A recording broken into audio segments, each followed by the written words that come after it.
This is 3 Count Thoughts. You can catch a new episode every Monday where we discuss a moment in wrestling history and the week's highlights and hell knows in professional wrestling. Are you ready? Ring the bell.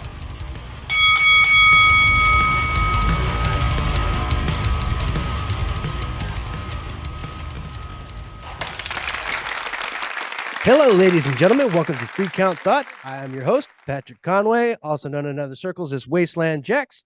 And with me here, we have our fellow host, Maverick Stone. Say hello, Maverick. Hello, Maverick. Oh, that was just beautiful. It was beautiful.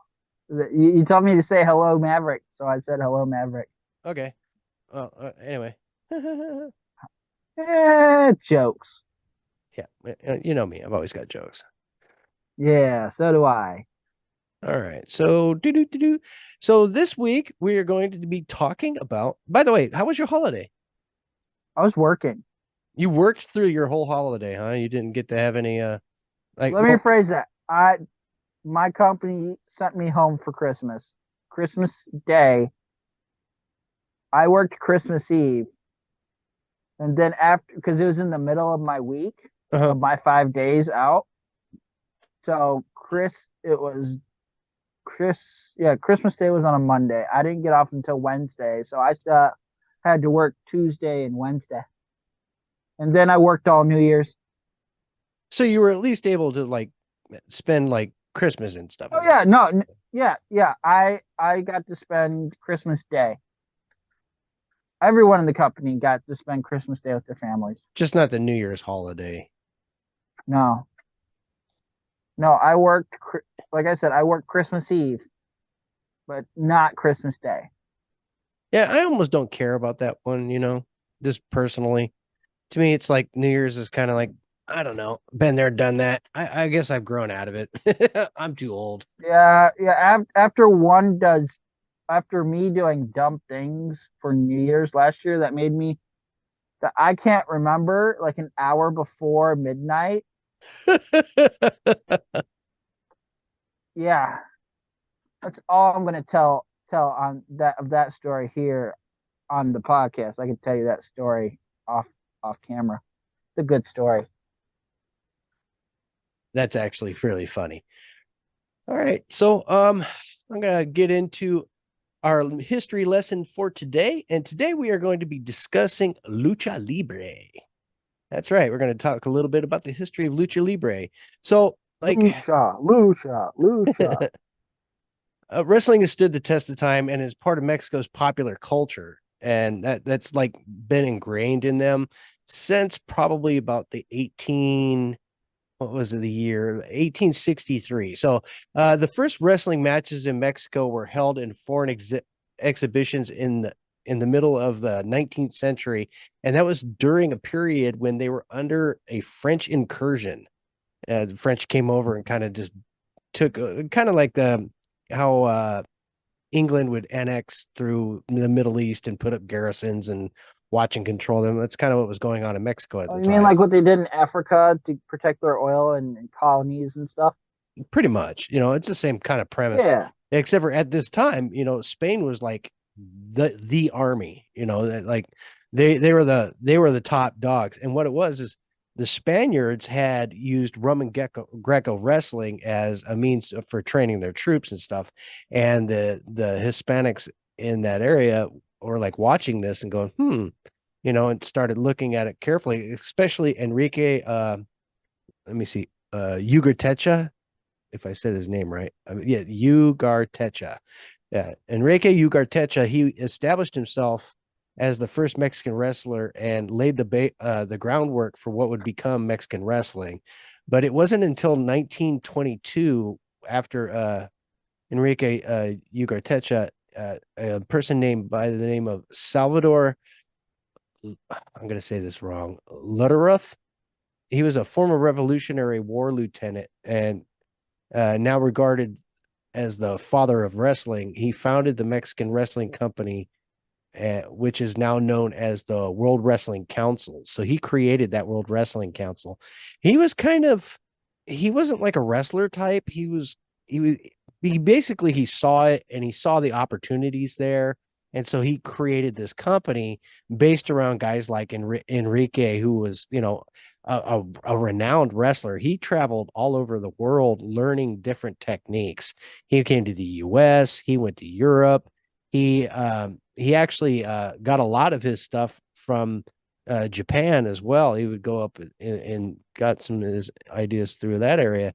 And actually, the Japanese, they kind of traded off because they would grab some of the lucha libre style and then mix it with the Japanese, strong style stuff. And it's an interesting dynamic because there was a guy by the name of Cycleon McKay who is the first one to ever put a mask on.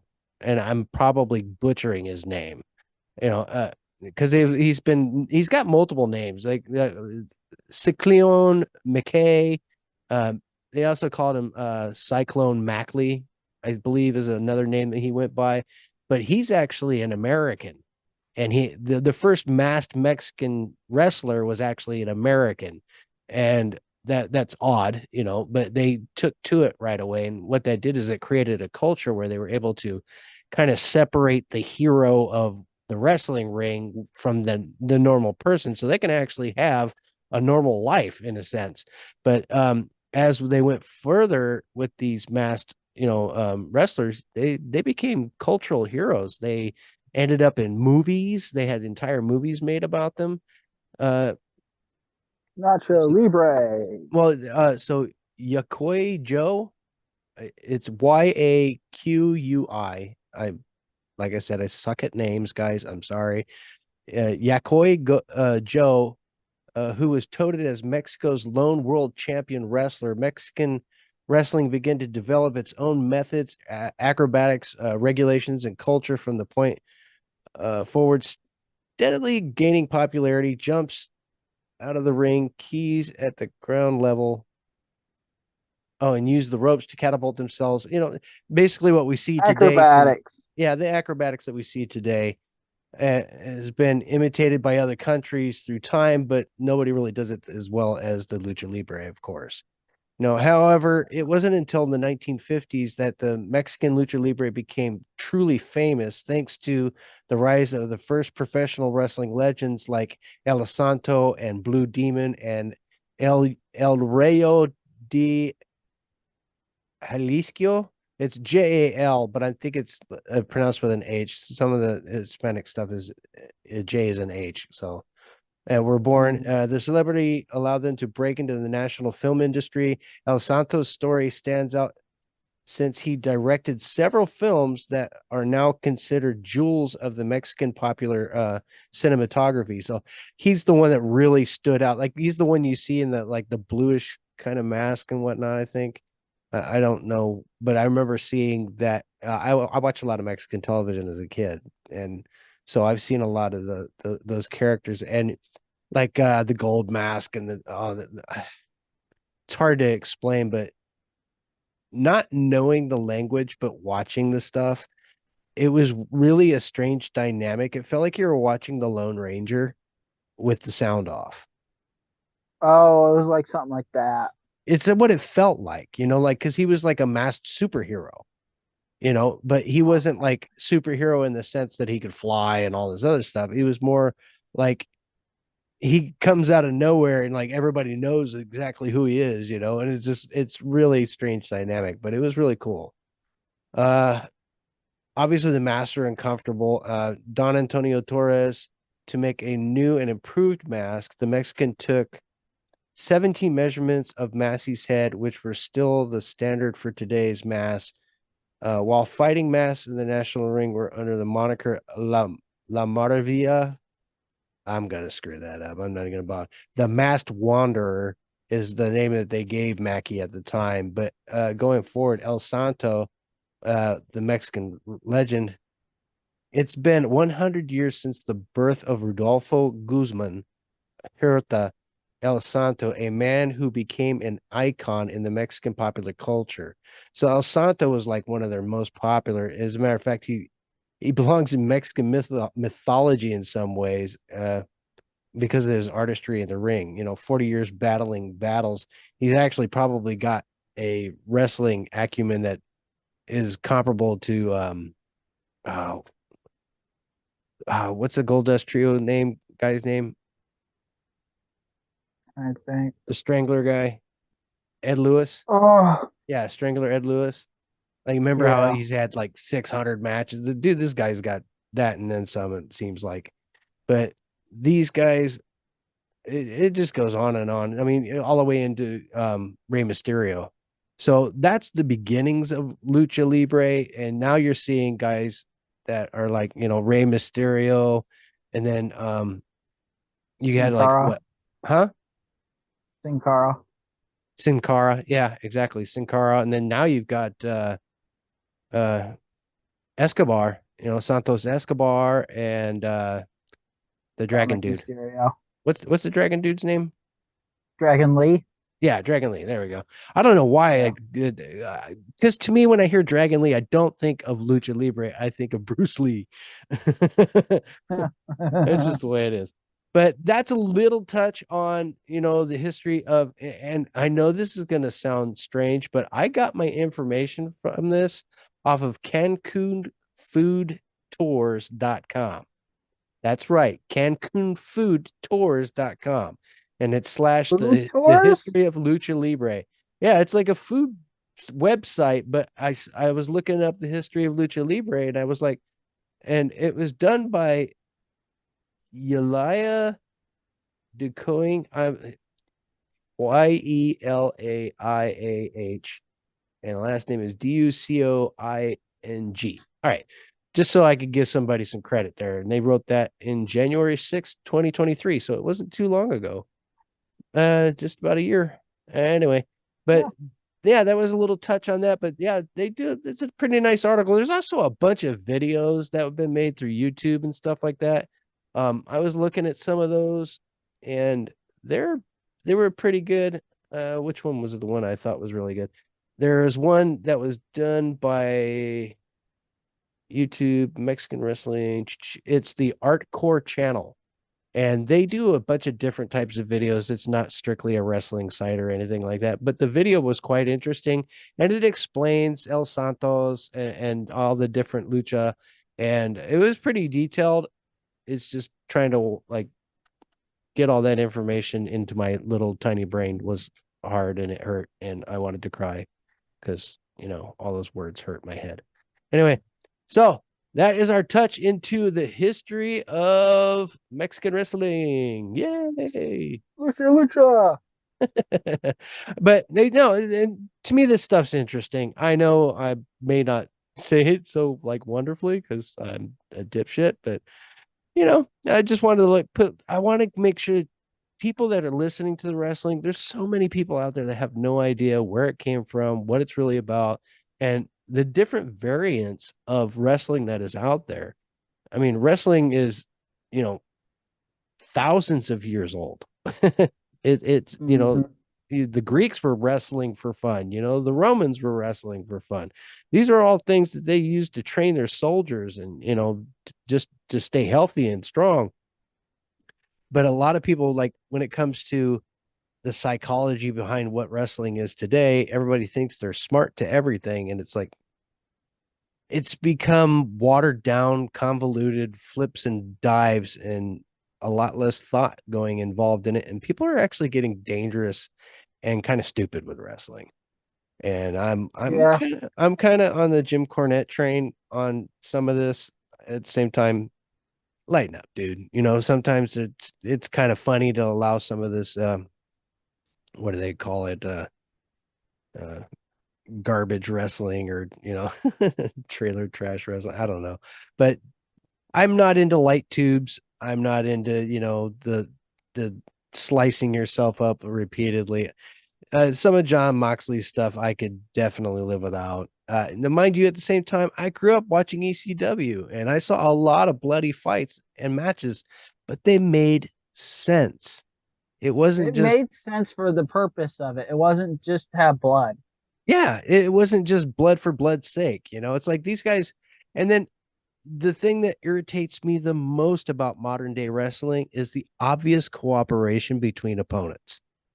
Don't stand there and like pose and wait and like you're looking over your shoulder, waiting for them to get in the right position. If it takes that long and it's that damn obvious just so you can bust some bullshit move, don't freaking do it. Do something else. Do an elbow to the head, kick him in the shin, smack him in the nuts, do something else. Make it look. I mean, I have never watched a Randy Orton match and felt like, oh, that's obvious. You know why? And he doesn't do a lot of the things that people do. Now, mind you, back in the day, he would get up on the ropes from time to time, but not very often. You never see Randy flying over from the top rope. But when you do see people fly from the top rope, There's they a got to reason make for sure it looks really all right. So Jeff Hardy back in the day was very clean when he do stuff off the top rope. Yeah, he was always clean about it. It Yeah. looked beautiful. His swantons look like they actually did something, you know? It actually looked like it hurt the other person. Yeah, and I saw this one new wrestler. Dude, some of the stuff he was doing was incredible looking. Like he's very strong. I don't think he could do this to somebody like heavier than him, but he was like running up the rope and he would do a backflip while holding on to somebody and slamming them. And it all looked incredibly painful. But I wish I knew what wrestler that was. I'm sure everybody else is going, it's that guy. It's that guy. He's in the independent scene right now. But yeah, somebody needs to pick that dude up. Anyway, so did you watch Raw at all? I've been working late Okay, this so week. what they did on Raw is they did a what happened in the year of. So they Oh went yeah, back. yeah, okay, yeah. I did see it, Okay, but I skipped okay. time. Well, and so it was just basically they looked back at the matches and stuff. So the first match that they were looking at was Seth Rollins against AJ Styles, and it was the inaugural for the title belt. And Oh yeah, okay, yeah. I that know what was the a match is. hard hitting I know that match, match. and it was really good. Now, when I first was getting into this, I didn't have a lot of buy-in. Like I didn't care, like because it was lacking in story because they were just trying to get this belt over. But when they got actually into the match was so good that The by match the was end of it, great. I was really enjoying that match. I thought that was a really good title match. And they kind of got you into the whole Seth Rollins fighting to the top, even though he was kind of like a dick in that one. Like he was kind of playing good guy, bad guy at the same time, which is Seth Rollins. Sometimes you just don't know what to make of this guy, like his character, for instance. What the hell is he trying to be? I don't know Hmm. you know. Hold on, Anyway, hold yeah. on. What's that? So I read something going with Seth Rollins being a fighting champion. Did you know? Couple weeks ago, he was at a live event and he defended the title. Of course, he did at a live event. He has that marked. He has defended that championship more since he's had that title I know where you're going than, at. Yeah. than Roman Reigns has since he started his whole Yeah. 15 Roman 18 Reigns' day matches, reign. I believe, are like 54 to 56, or 54 to It, 55 defenses, and like Seth Rollins is 55 to it's 56. So he's got 55 like, to it's, yeah, it's 55, and then Seth Rollins is 56 right now. yeah, That's crazy if you think about it. yeah, yeah. Well, just the But it amount. also stands up with what Roman Reigns, what they're protecting him way too much. Yeah, I tend. Well, so the thing is I think they're just trying to keep him as an attraction as much as possible. And take And the belt off him. well, so taking the belt off him, I think has to happen at least. They got to wait until WrestleMania at least. Okay, okay, that is true. I do agree. Something that big would be probably be as big as the Undertaker losing to Brock Lesnar at WrestleMania. I So don't think it would be that big as that, but I think it'd be close. so I've been hearing rumors, and of course, it's rumor and conjecture, especially when you're looking at wrestling stuff. You almost never know what the hell's reality or not. But I've been hearing rumblings of a return of AJ Lee, possibly. Yeah, I could see that. I could see that with CM Punk being back on being Raw. there. I mean, yeah, I mean, I can kind of see it. It was kind of surprising. It kind of popped up out of nowhere. I was like, oh, really? I feel like we saw the same rumor because I heard something similar, and I'm like, Apparently, day one Raw. yeah, So she's supposed to be showing up today because we're recording on January 1st, which is Monday. So Monday Night Raw is happening in like a couple hours. not in like 20 minutes. Oh well, yeah, because What's you're on the going East on right Coast. now? You're on the East Coast, so yeah, that would be right. Yeah, on the East Coast, I think it's going on right now. Wouldn't yeah, so which we'll be reporting on that next week. Hopefully we can get our times down to a more specific because I would like us Better. to be able to do this like on Sundays. But you ended up working Sunday, so yeah. Well, I'm still working, to, Right, right. But at least at this but point, with all the holidays and crap, these last couple weeks, it's been hard for all of us. absolutely, I understand that totally. So, all right, moving on, we're gonna go ahead and so there's a little recap of the tension between Seth Rollins and CM Punk. They did a Who recap. didn't see that coming? No, I mean obviously because they were Nobody did. well. So Everyone saw it. well, Seth Rollins was, he had voiced his opinion on Twitter and things like that, and that had been bouncing around and that had been mentioned. I noticed it from uh I can't remember the wrestling YouTube channel I was looking at, but there's like four of them that I kind of go through. Some of them I take with a grain of salt because I just think they're making crap up. And then there's other ones where I'm like, okay, maybe these guys got their ear to the ground, PW Insider and stuff like that. I can't trust those guys anymore. I just I can't. can't trust PW Insider Yeah. It just, because to they're me, they're so much AEW different shills, man. stuff going. It's the same thing with, I don't know. WrestleMania's gotten better. WrestleMania is a little bit better. Yeah. I mean, it's at least it seems like it's just like wrestling rambles or something like that. I don't know what it was, but I watched them and I'm like, do you guys have a clue or are you just making something up and hoping? Because Do you sometimes they'll say actually know stuff like somebody on the so inside? and so, there's a new comeback, and then it comes out to be something completely like don't make a big old headline to get somebody to click on your stuff if it turns out to be some shit that nobody cares about.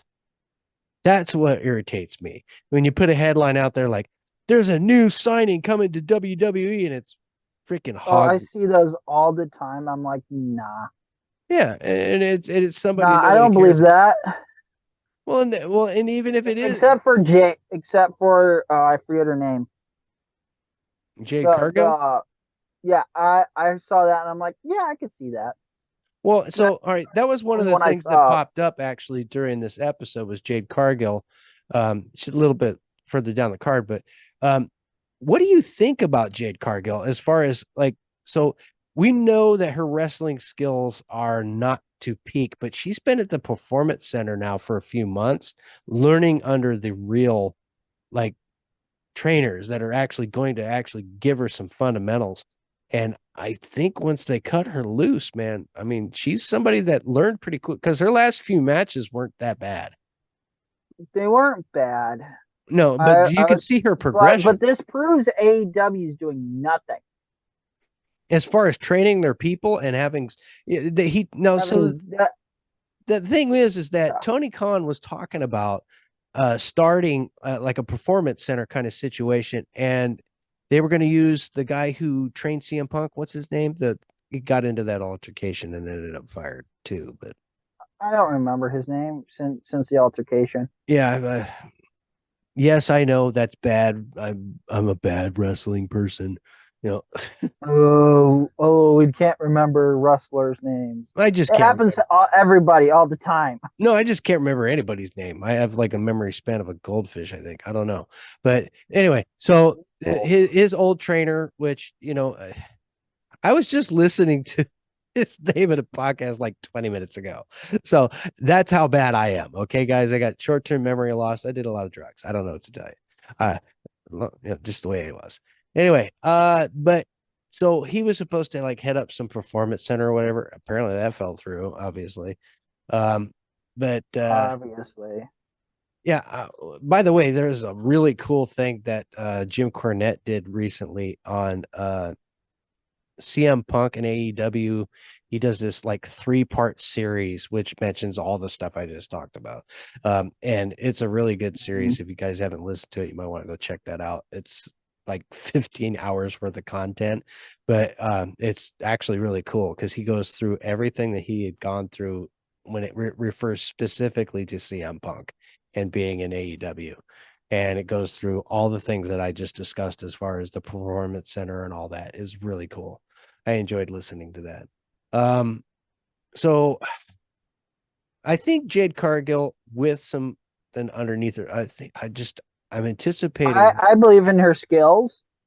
Mhm. I think she'll turn into another Charlotte Flair You as think well as no? the title Well, belt so goes. Charlotte Flair is an incredible athlete.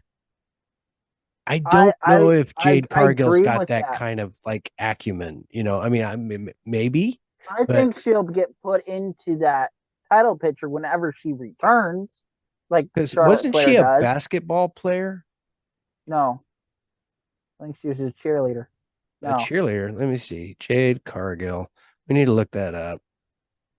I don't think Jade Cargill was a basketball player. I knew she. Go because she came on with Shaq, and I thought Shaq had brought her on uh initially from that that spectrum. I thought she had been a basketball player to start off with. That's where I could be perfectly A wrong. WNBA player or like a college player. I That don't ever remember seeing. I T- know there's different. Shaquille O'Neal, Tony Khan announced that Jade Cargill will be signed a multi-year.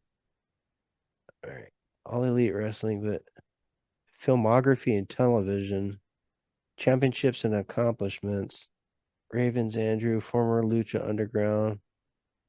I don't see anything in reference to any other sport that she had done. That's weird. Yeah, I don't know why I had the impression that she was a basketball player. Maybe she was a softball player. Oh, here we go. She played basketball at the University of Jacksonville. Oh, that makes sense. Why I don't know. Yeah, and was named to the Atlantic Sun Procession first team in her senior year.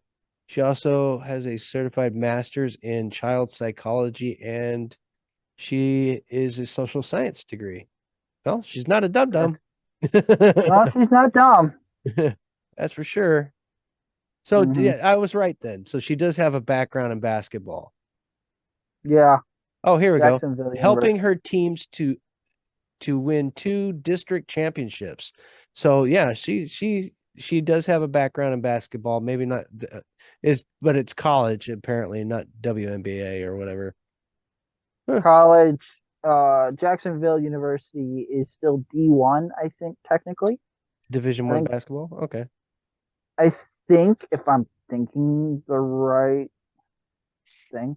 Either way, that's cool. I mean, so she's got athleticism. I mean, she's obviously got power and it's just, you know what I mean? So, like, the differences between Hmm. her and Charlotte is a gymnast. Her gymnastics background. That's why she does the moonsaults off the top. And that gives her a different form of flexibility that some may not have.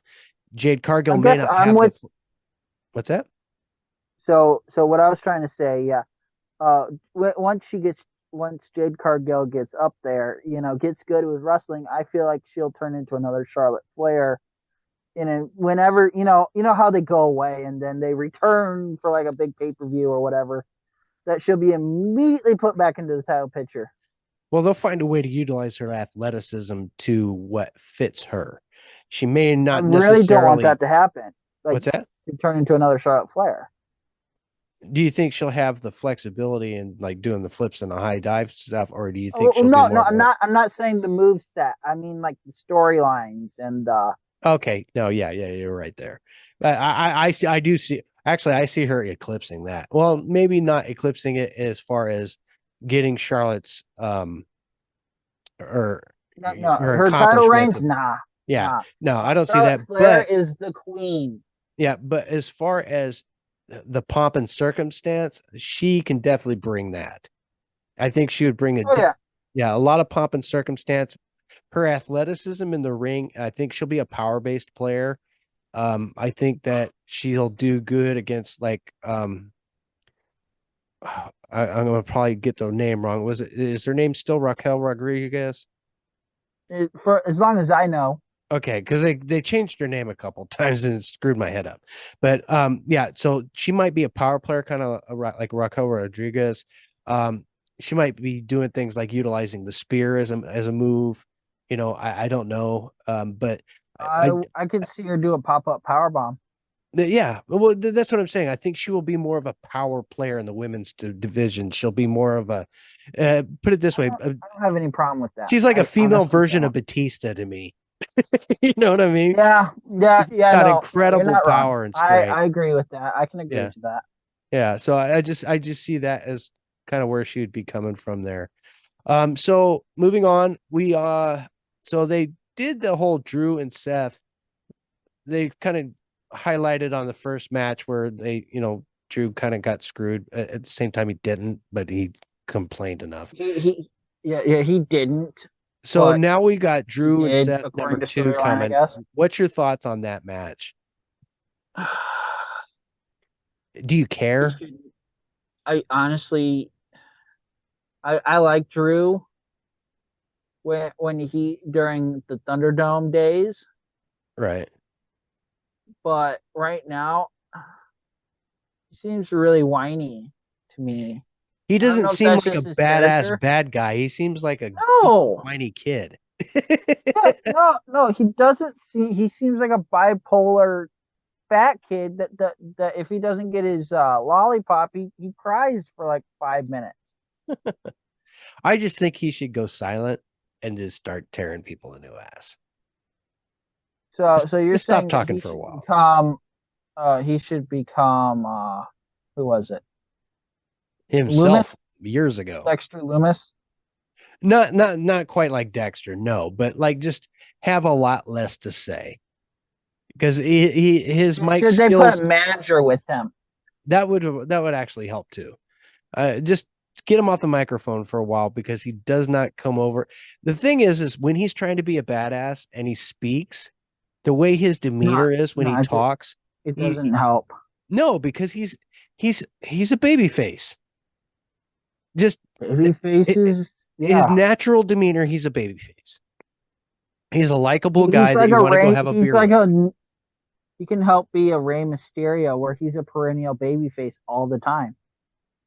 You could do that, but you got to do it in a way where he doesn't become placid and boring. Rey Mysterio managed to not do Or that. like John Cena. Wait, I don't think John Cena has ever been No, John a Cena's never heel. turned. The only time he was ever a bad guy per se Was would it be Thugonomics? no, because even that wasn't really him. That was him Or coming up. what? Or It was didn't really it? count because he was trying everything. He was throwing shit against the wall, see so it would stick. Him in OVW as the prototype was probably the closest thing to being a Yeah, bad yeah, guy. that's what I was thinking. Yeah. Or like when he came out to Kurt Angle.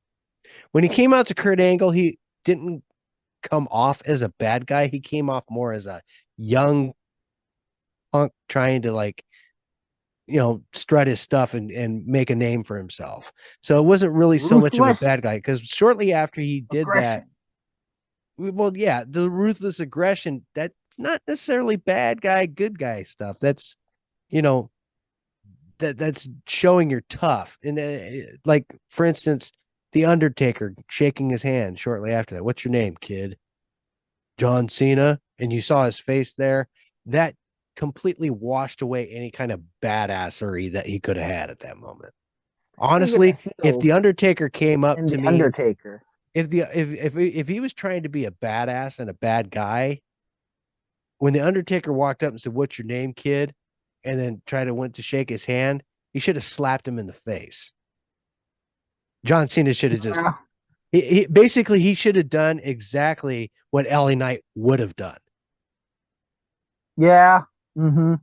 Yeah. Who was it? Who was? Yeah, Now I think L.A. LA Knight's got his Knight. shit together way better than John Cena did at that point in his career. But then again, Let's talk about L.A. Knight.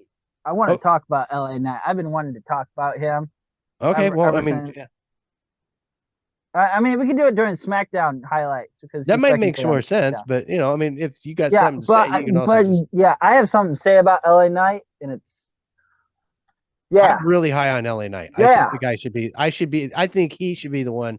Honestly, I think this is not a very popular opinion, but screw Cody Rhodes and the finishing the story. I think Finishing the LA Knight story. should be holding the belt for a while. Okay, I know first everybody's off, thinking I that's think too much too soon, but I don't.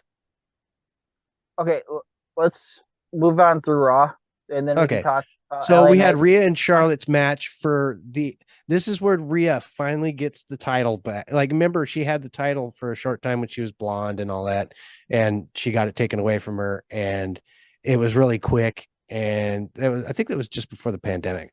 But so Rhea When and did she turn Charlotte, blonde? yeah, I don't ever Rhea, remember turning blonde. she was blonde to begin with. No, she wasn't. Yes, she was, dude. Or am I forgetting something here? I feel like I don't ever remember her being maybe a dirty blonde, like how I was when I was a teen. No, yeah, you're gonna have to go back and look, dude. Yeah, she was a blonde bombshell to start off with. Then she cut her hair off in NXT, and it was short and Okay, blonde. before NXT, yes, I remember she was blonde. I Okay, so thought we were going back to just NXT.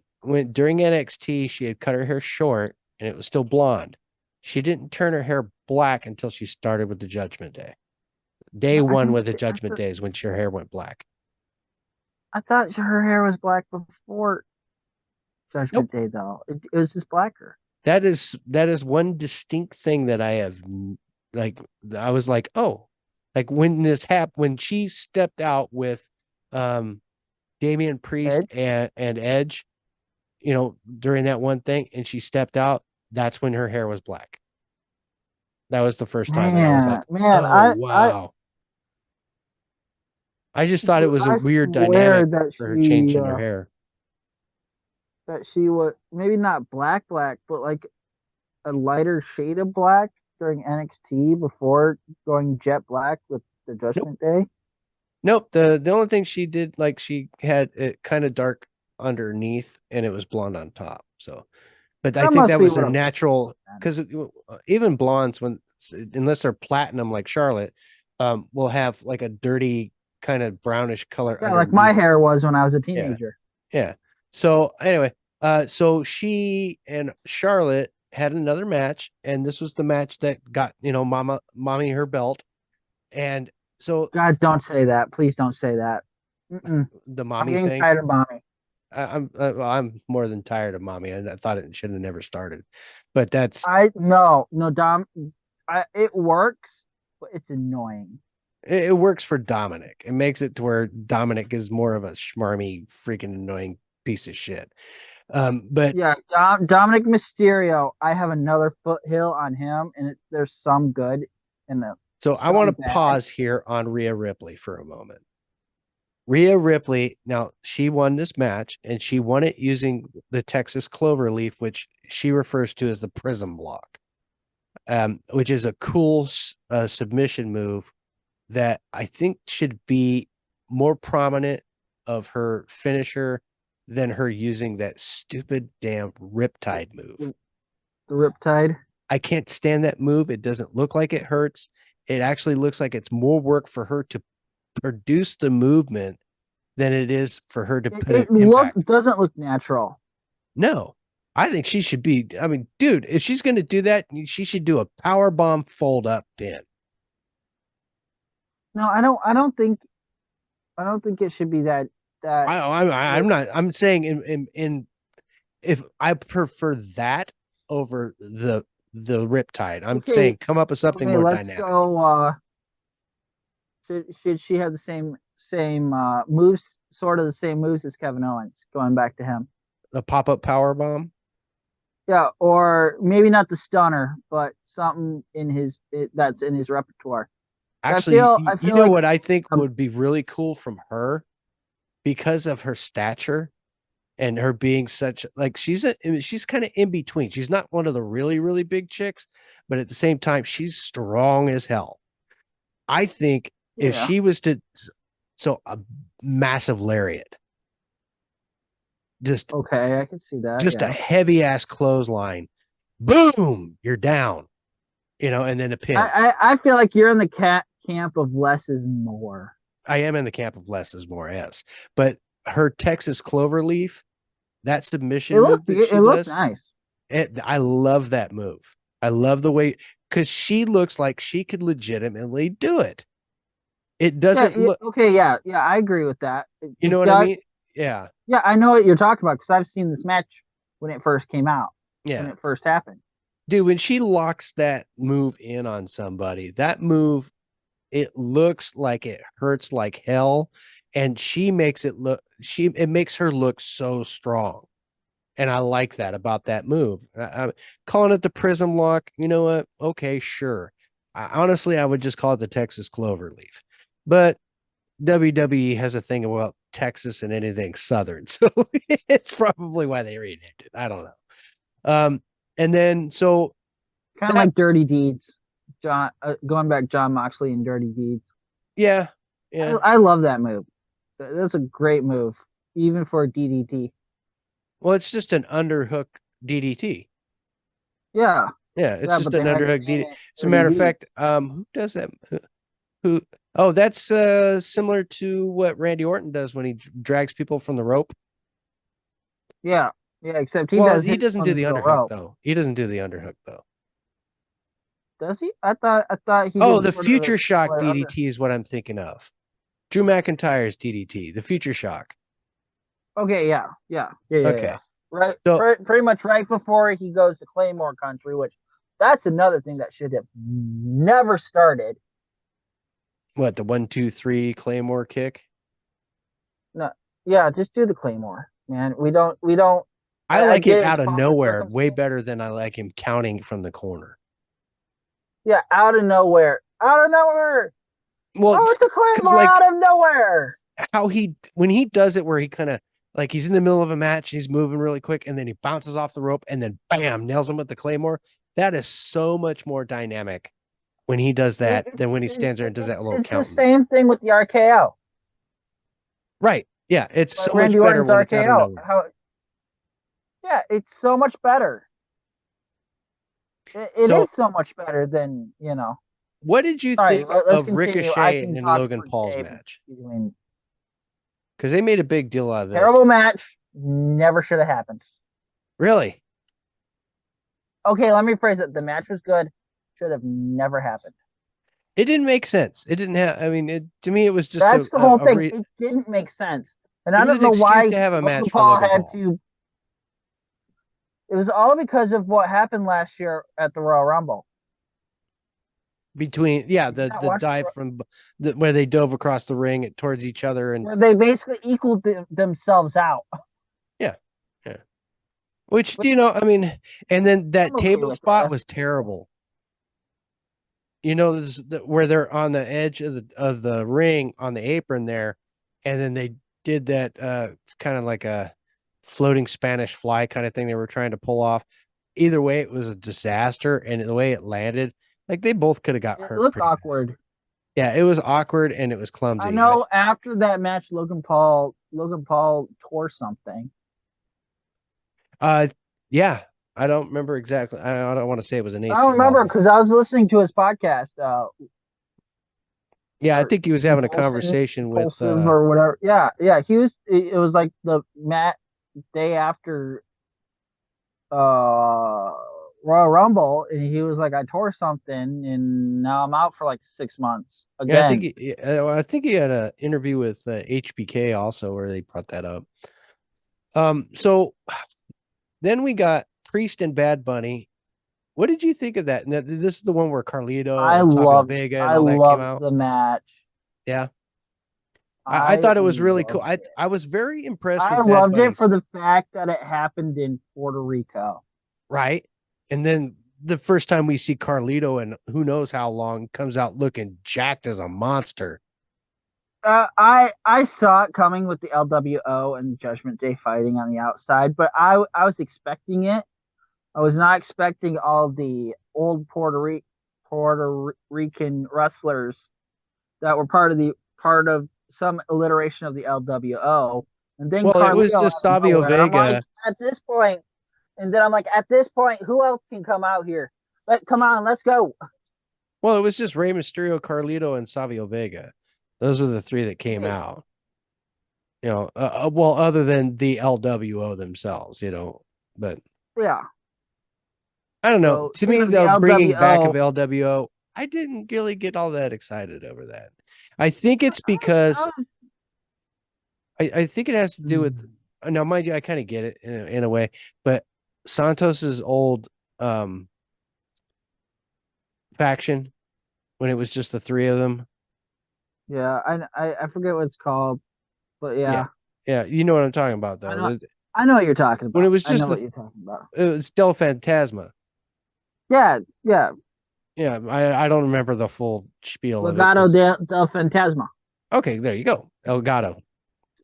Yeah, yeah. You just said give me something, and I can remember it. Right. But so I liked that faction. I liked the way it worked. I even liked it with Selena Vega. It's just to me, Selena Vega should stick to being a manager and stay out of the ring because she's too small to make it look legitimate. Sorry. That's They just actually, that's they my opinion. from yeah, I understand completely. For the mat for going back to I think it was Payback. Was it Payback? I think it was Payback that was in Puerto Rico. That might have been payback. I'm not sure which one that was. Whatever where they were in San Juan. Anyway, that match between her and Rhea Ripley never should have happened, according to people afterwards. But it happened just because of how It's because of her dad Selena Vega dying was at going. 9/11. Yeah, Yeah, it was a 9/11 match. And now mind you, I said that about Selena Vega. I still think that they should have done something special for her just because of they should have played to her father and utilized that just as a little tribute and put a little feather in her cap. That would have been fine because they could have took the belt off her in just a few days and whatever, and everybody would forget about it anyway. And she would have got her you know roses. who they should have put in the belt on though? Uh, taking talking about belts and putting it on people. Oh, Going back, Drew McIntyre, Roman Reigns. so that would have been a good time for me personally to have had that belt change Okay, yes, I agree. It was necessary. It should have. That should have happened. because it would have solidified. Now, mind you, Drew wouldn't have an excuse to be bitching now, but it Yeah, he would wouldn't have an it would excuse. have let Drew have his moment, and that would have Yeah, been what he should have had at WrestleMania when he beat Brock Lesnar. yeah. But they wanted to continue this whole undefeated streak, and have Roman have his long title. I think maybe they I may be don't. doing this I because think of his disease. Maybe they're trying to get as big as bang up for the buck as they can while he can still compete. from what I've heard about that, it's still in remission. All right. There shouldn't unless there's something that they're not saying, which I can see that also. Well, yeah, and it's just a pause. Now, so back to the match with Yeah. Priest and Bad Bunny. Um, the only thing that I kind of critique out of what happened now, mind you, Bad Bunny's not a professional wrestler, but he was doing professional wrestling. So I have to critique this. The Canadian Destroyer that he did with Priest looked like shit. It just it looked It more was like a it looked I will say it's a modified version. yeah, well what That's it all was I'll is say about it. I think Damian Priest did most of the work on that one. I think he just did a flip to help him out. Well, yeah, because um Bad Bunny has no strength down there. Well, it's just all around. It just did not. It didn't even look that. They could have It come up didn't with even look something. like a Canadian destroyer. It looked like an American destroyer. It looked like the sidekick of the Canadian destroyer. So, all right, moving on. Let's get into something that actually was a really good match, and it was happened. Mind you, all this is all stuff. Hold on a minute. I think I'm gonna sneeze. Yeah. Thanks for sharing. Anyway, so one thing that happened in 2023 that I felt was a very good match and actually could have been a really good time to do a belt switch on somebody was Chad Gable and Gunther. Oh, yes. Yes, I agree to this. Yeah, I I just thought that match was incredibly good. Chad Gable should have beaten Gunther. Now I understand, they're building Gunther up, Yeah, and that makes probably perfectly be good the sense. next world champion. I get that. But the whole thing of Chad losing also it built Takes a Chad lot up. of steam out of him. Yeah, well, it built them both up because it basically, Gable was able to make Gunther look really damn good, and at the same time, Gable came out looking really good. So it elevated both of them, and the title didn't necessarily have to. It was just a damn good match. Now, personally, I kind of wish that Chad would have got the title just because I want to see some gold on Chad. Just because he's never had single gold that I know of. Has he ever had a No, United States no, title or anything? no. He had tag team gold. Yeah. He had that with American Yeah, Alpha. yeah, with American Alpha for a time, but no, not singles. Not that I could think of. Yeah, I really think that, it might be time to give him one of the lower end titles for give him a singles title, Yeah, give our boy Gable a title. right? And so the next thing, Hashtag give Gable title. we're We going to should get create into, that. I That'd be actually, you know awesome. what? Let's take a quick break and come back. All right. Because then we can finish up Raw, go right into SmackDown and move on because we don't want to, turn this into a 3 hour podcast. Yeah. We'll be right back after We could this talk. message. We could talk forever, though. That's the problem. That is the problem, is that when we start talking about wrestling, we just kind of keep going and we lose track. But we'll be right back, folks. We're just going to take a quick break. Ever wanted to be a content creator but had no clue where to begin? Come join me as I sit down with content creators that have already faced the challenges you're up against, as they discuss the tips and tricks that help them be successful. Here on The Content Creator's Guide, available wherever podcasts can be found. All right, folks, we're back. I hope you enjoyed our little commercial break there. And as I was about to say, because we're still finishing up Raw's little recap, Roman Reigns, 1,212 days. I mean, Is it 12 now? it's 1,212 days the last I saw. They did a little thing, ticker thing, as of when this episode aired on was it 29th or whatever it was, or something like that. Yeah. I don't It's remember. 29. Yeah. I don't remember the date that Monday was. I guess I could look that up. Lazy. I know. We are lazy. So it was the 25th. It was the 25th. Okay. Yeah. So the episode of the 25th. And so as of the 25th, that would be 12/12. So we're like at 12/17/16, something like that now. Anyway, so Yeah. Roman is up there in those days. And then, so what do you think of his reign? Do you think it should have gone this long, or do you think? I mean, not No. that do you think he should have lost it a long time ago? My opinion is he should have lost it against Cody Rhodes last WrestleMania.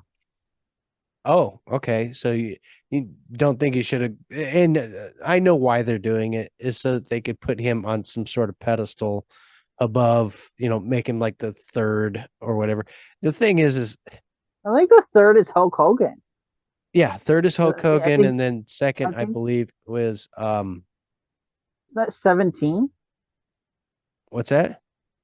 1,700 days or something like that Oh, combined. for Hogan, I don't know. I don't know that stuff. I'd have I to know look it Bruno. up. I know Bruno Sammartino. I'm trying to think the other one. It's the short-haired guy that's kind of boring. Is it? I gotta look it up. WWE Goodness, now gotta look this up. August. And it's gonna kill me not to know. I know it's Hogan.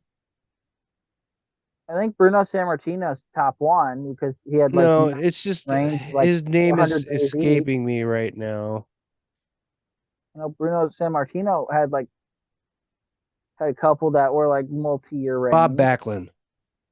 Oh, that's it. Yeah, Yeah. Bob Backlund's like the second or third. So it's like Hogan, then Bob Backlund, then San Martino, or it's Backlund, I then know San. Hogan's third. Okay, so if Hogan's third, then Backlund's second, then it's San Martino. Yeah, I know, because I was looking on this list I think because he'll I was beat bored one Hogan's day. record to knock him out of the top three. I don't see them holding on until they can get to Backlund's ring because Backlund's, and then they Backlund act is like Backlund never sick. happened. At least that's what it seemed like with Michael Cole. He was bringing that up, and he kind of left Backlund out of the equation. And I'm like, is that just a slip I up, or think was they're that trying to intentional? fill in Backlund, trying to fill in that spot with Roman Reigns. Yeah. So there was a But Cody that means they're Rhodes. gonna do a whole lot more Roman Reigns, and I'm not gonna like it at all. So they finished off the episode because I want to keep us moving here. They finished Yeah. off the episode with Cody Rhodes, and he was talking about declaring for the Royal Rumble, and one of the highlights was him and Jay in the media scrim where Jay's a little tipsy, and we first hear the yeet. I'm not big on the yeet, Yeet. but whatever. No yeet. Yeah, no yeets. The cool thing was No yeet. is probably one Sorry. of the coolest things to happen, and this is a big elevation that shouldn't be missed, is when Cody Rhodes beat Brock Lesnar and Brock Lesnar actually gave him props. That Yeah, was a big deal. And I don't know if anybody missed that little nugget there. That's a big deal. That's that is a big basically, deal.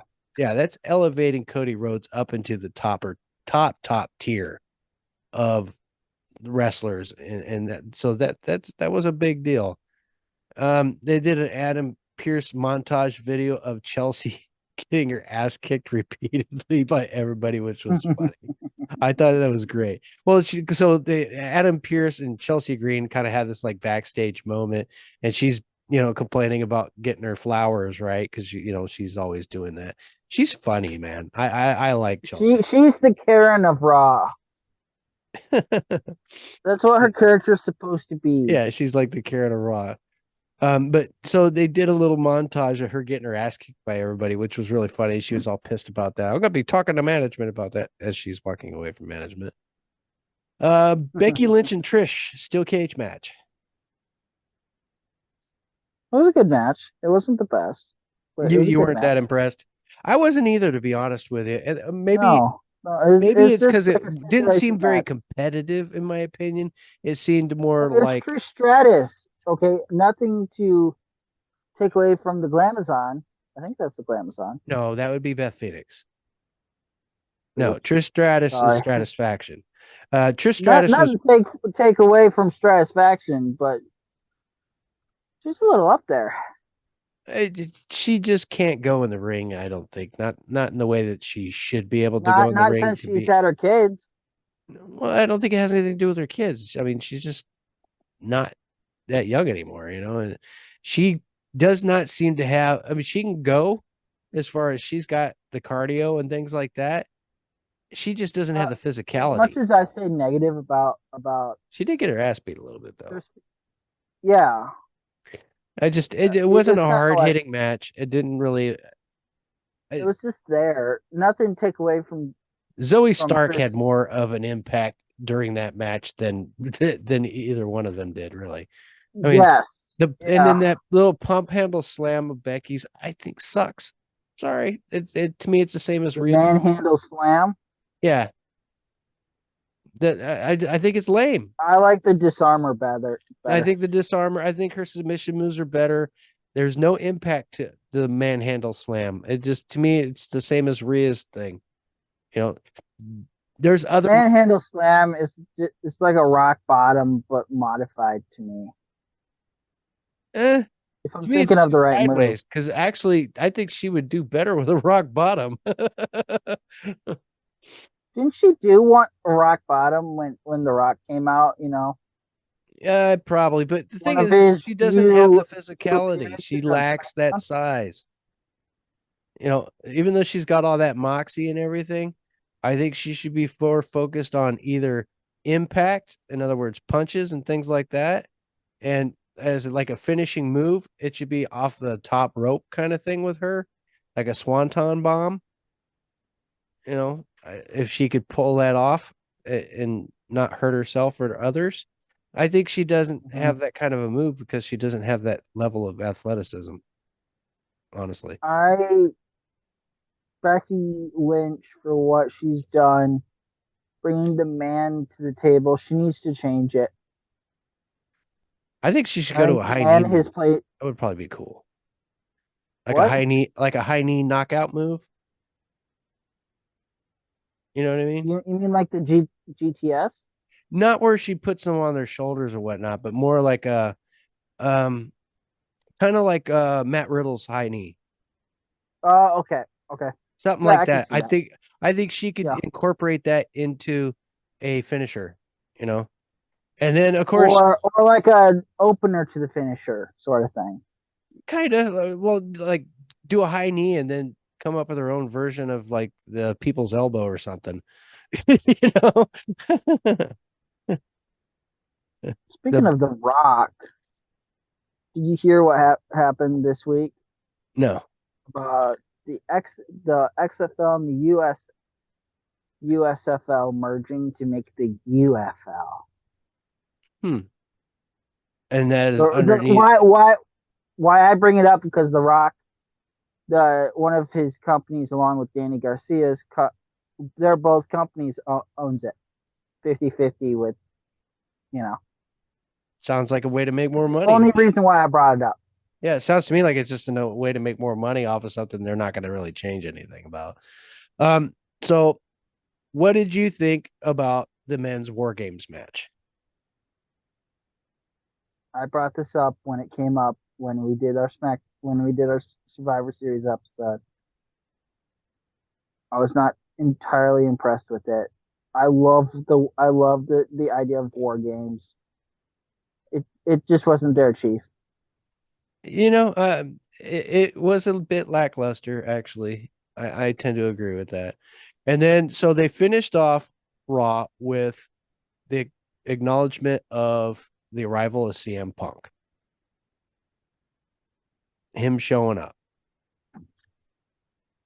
I Did you get the warm what fuzzies when he showed up, or were you like, oh, I kind of knew this was happening? you mean when he came out Survivor Series or like Raw? It no, it was just his initial arrival. Like when he first showed, when Seth Rollins got pissed off and started screaming "fuck you, fuck Oh yeah, you." no, no I just thought it was all cobbled together haphazardly. He was like, "Go, go, go! This is Chicago. They want to see you." There was nothing to it. It wasn't like anything big. It was just him stepping out. You know, You wanted more it out was of just that. the You entrance. wanted a pipe bomb I moment or something. wanted more. Okay. I'm in the camp in this, and I'm in the more is more category with CM Punk. So the thing was, is uh, I think what was done was necessary to lead into the storylines of him and Seth and going forward. And the I fact that he I didn't say anything was I kind of saw to it get coming, but everybody, huh? I saw the Seth Rollins CM Punk storyline, but I'm kind of in it. I'm kind of liking the vibes to it though right now with it just starting out. Yeah, I well, think it'll it's go growing on you, right? till Mania. It's growing on you, right? It's growing on me. Yeah. At first, And I'm I like, think that was the plan, no, you know? don't do that. Don't do that because it, you're just gonna make Seth look like a dumb.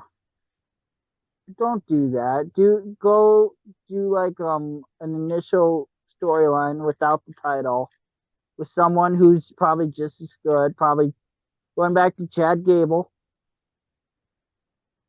or like trying to think who else could without or LA Knight. Oh wait, no, he's on Raw. Who's Same on thing.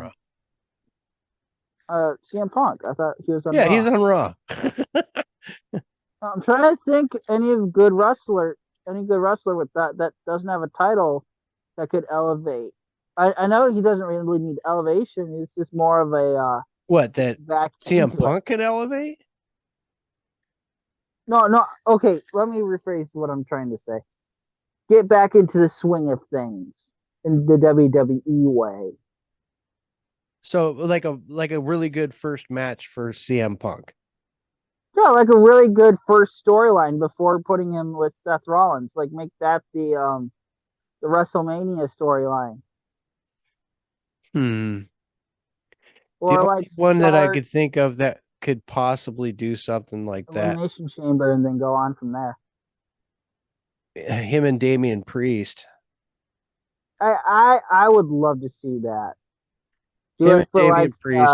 do you like for the what is it the briefcase? I don't think they even need to do it for the briefcase. I just think that he could have a, you know, have the Judgment Day You beat just his have ass him pick down. off the Judgment Day one by one. Yeah, have him just go to hit because you think about it, you got Damian Priest, Dominic Mysterio, and actually he's kind of done that already because he just had that match with Dominic Mysterio, and he kind of pissed off Mommy. I think he's going after the Judgment Day inadvertently anyway, which will probably give him stuff to give him an excuse to be on TV. You know what I mean? To Yeah, kind of, because if he's not doing something on TV, no one's going to care about him. and then he can have a match with Funko Pop. JD McDonough. You know, Mhm. but a match between him Apparently, and he's not in Judgment Day since our truth took him out. I don't know. Yeah, I did see that picture though of like the Judgment Day's new picture without him in it.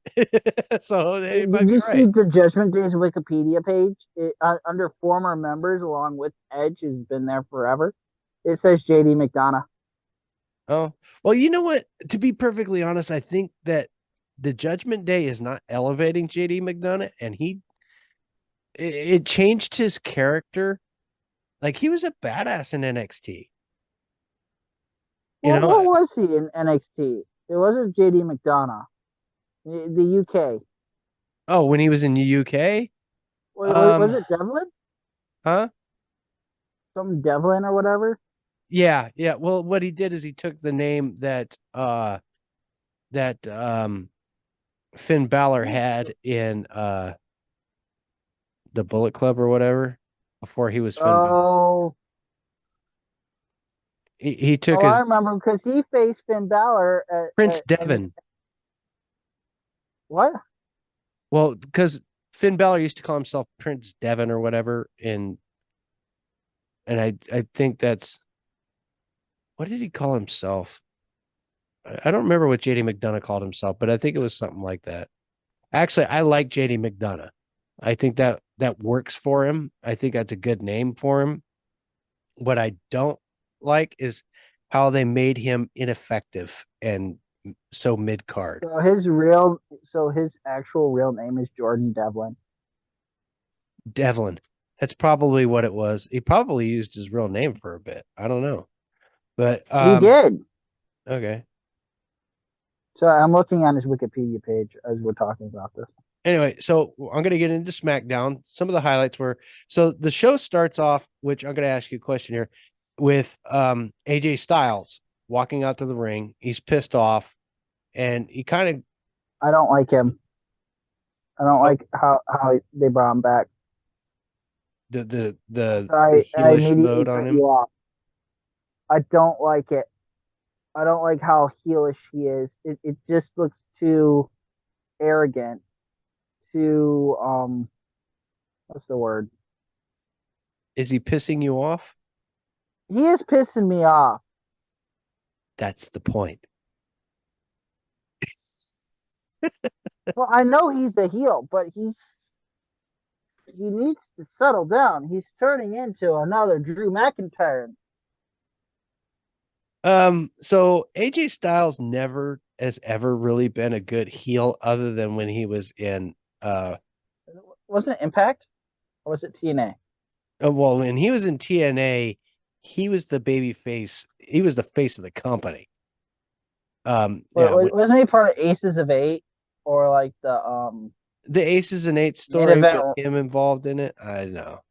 When or he what went to wasn't main Japan event and Mafia? he was part of the Bullet Club there, that was when he really started kind of coming out of his shell as far as being a heel. Him and the Good Brothers, I gotta I gotta beating look it up up now. John Cena when he was doing the whole beating up John Cena is his favorite thing to do. And it was him and the OC back then, which they didn't call themselves the OC then. I think it was just the Good Brothers. Um, that was probably him as a heel, the best him as a heel. Because he wasn't a angry heel, he was a dick heel, and he's good at being a dick. When he's being kind of That is smart true. assy. And I guess my emotions are getting the best of me with it, but Well, I just didn't because it's understand hard to why he immediately punched LA Knight out of existence after helping. so he I went guess after that's the whole thing I don't understand, to be honest, but why he hit LA just Knight. yeah. Yeah. Well, I think that was just to set himself up for being a heel. I don't think they really put a lot of thought into that. I think they kind of just fucked that up. But I mean, so they start off. Speaking of LA Knight, since we're on to SmackDown now, I will tell you what I think should happen with LA Knight. That's Yeah, good because he was the first thing that popped out and started talking smack to AJ Styles during this little beginning segment. So, and that's where they end up. Like the three of them end up in the ring, and then uh, that's where LA Knight mentions, "Hey, you guys both got your asses handed to you. I haven't yet." And that was the cool thing that was about all that is that he's the only one that hasn't been totally destroyed by Roman Reigns.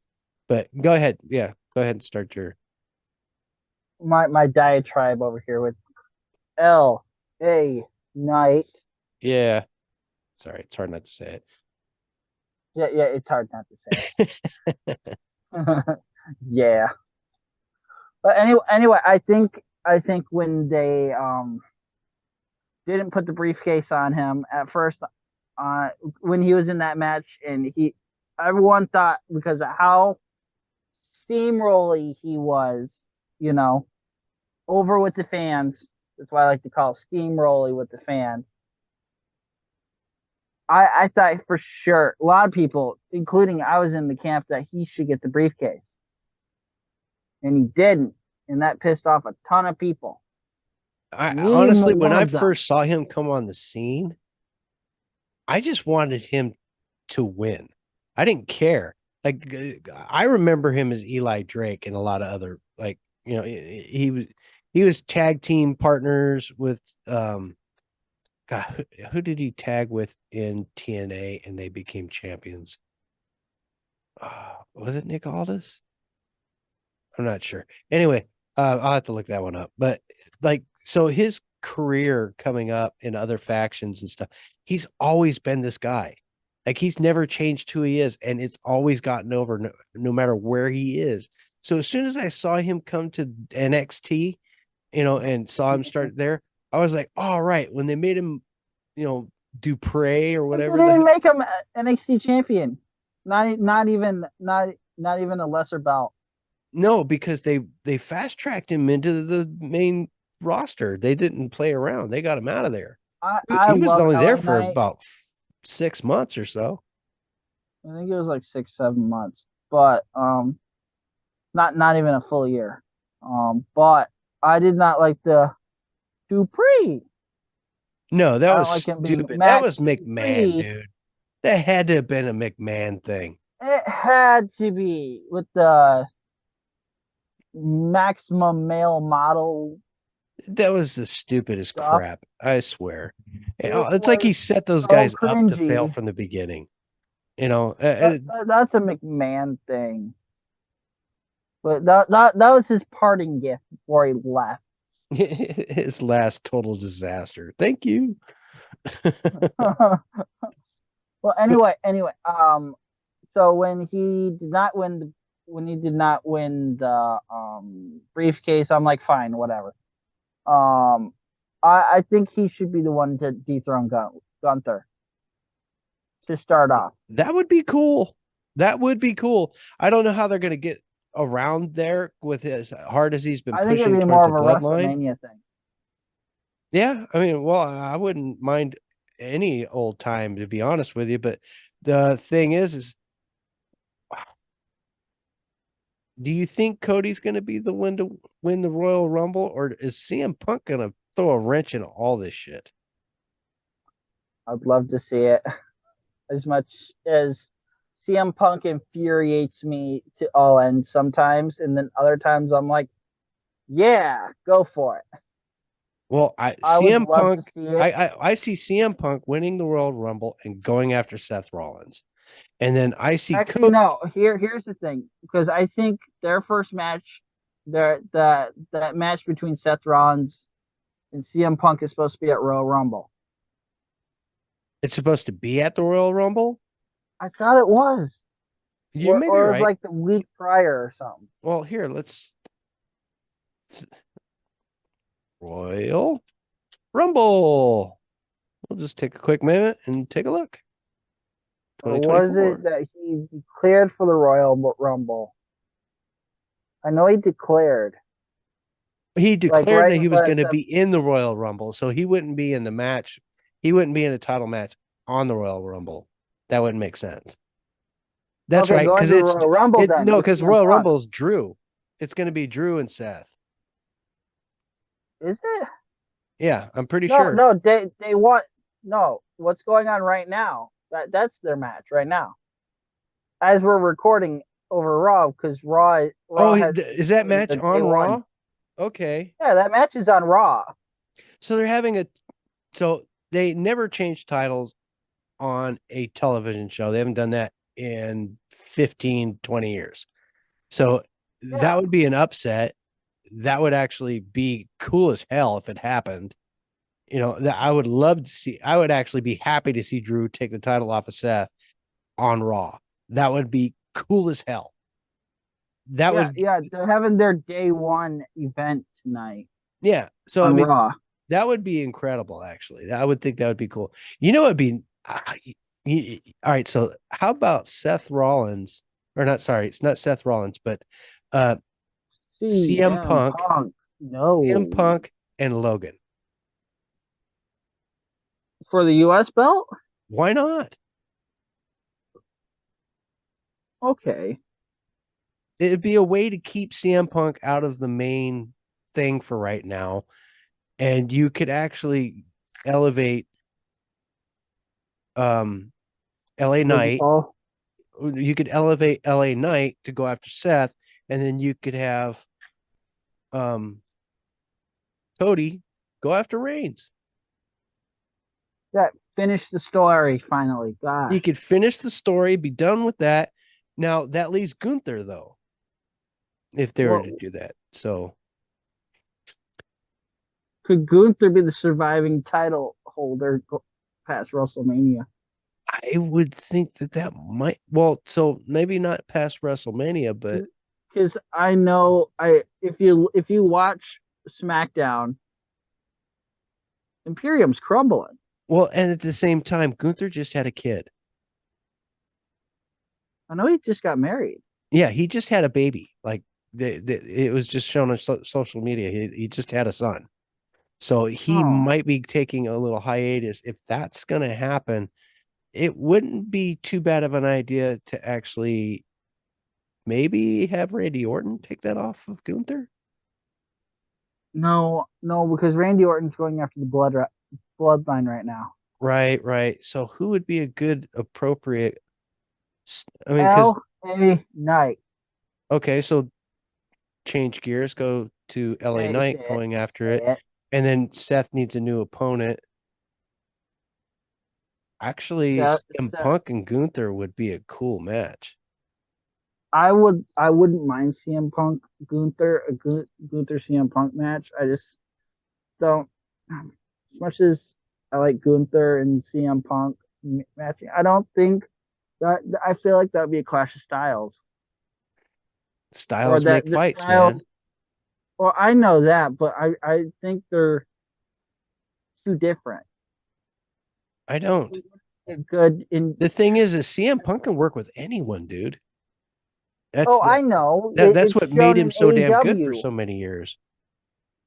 It's showed in AEW with half of those people who don't know how to wrestle. Yeah. I just think we're missing somebody. We're missing somebody, and I don't know who we're missing Yeah, that's unless you put Chad Gable in it again. yeah, but that's been done now. He's had his two shots, you know. He's had his 5 seconds of fame. What about Jay? Oh, That's a he is possibility. looking for a singles title. Well, maybe yeah, but then again, we still got Logan to contend with. So he could go, Jay could go after Logan Wait, or wait. Gunther. I know.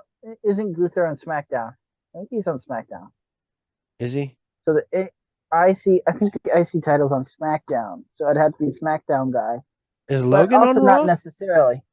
I think Is Logan's on Raw, right? And U.S. titles on Raw. okay, then have him go after Logan. Yeah, that makes sense. And that would actually be a good match if you think about it, because they can both go off the top. I mean, Jay can fly. You know, he doesn't do a lot of flying, but he can fly. And he can work with anybody, and that could actually turn out to be a really cool match between him and Logan. Hold on. Let's see. Where you see? Actually, swipe that. How about the Intercon IC titles on Raw, and the U.S. title is on SmackDown? So it's reversed. So he could go Yeah, so after just Gunther. reverse it. So he could go. So Jay could go after Gunther. How Mm-hmm. would that work out? See, Jay's move set. Hmm. Well, actually, he Oh, could with his super kicks and his cross bodies. I really think Jay needs to come up with at least like two new moves. You know what I mean? Like a mm-hmm. triangle choke or something. You know? I, Going back to Roman Reigns, you did notice in the very beginning he did the guillotine, Yeah, he did for a while. and then he stopped doing it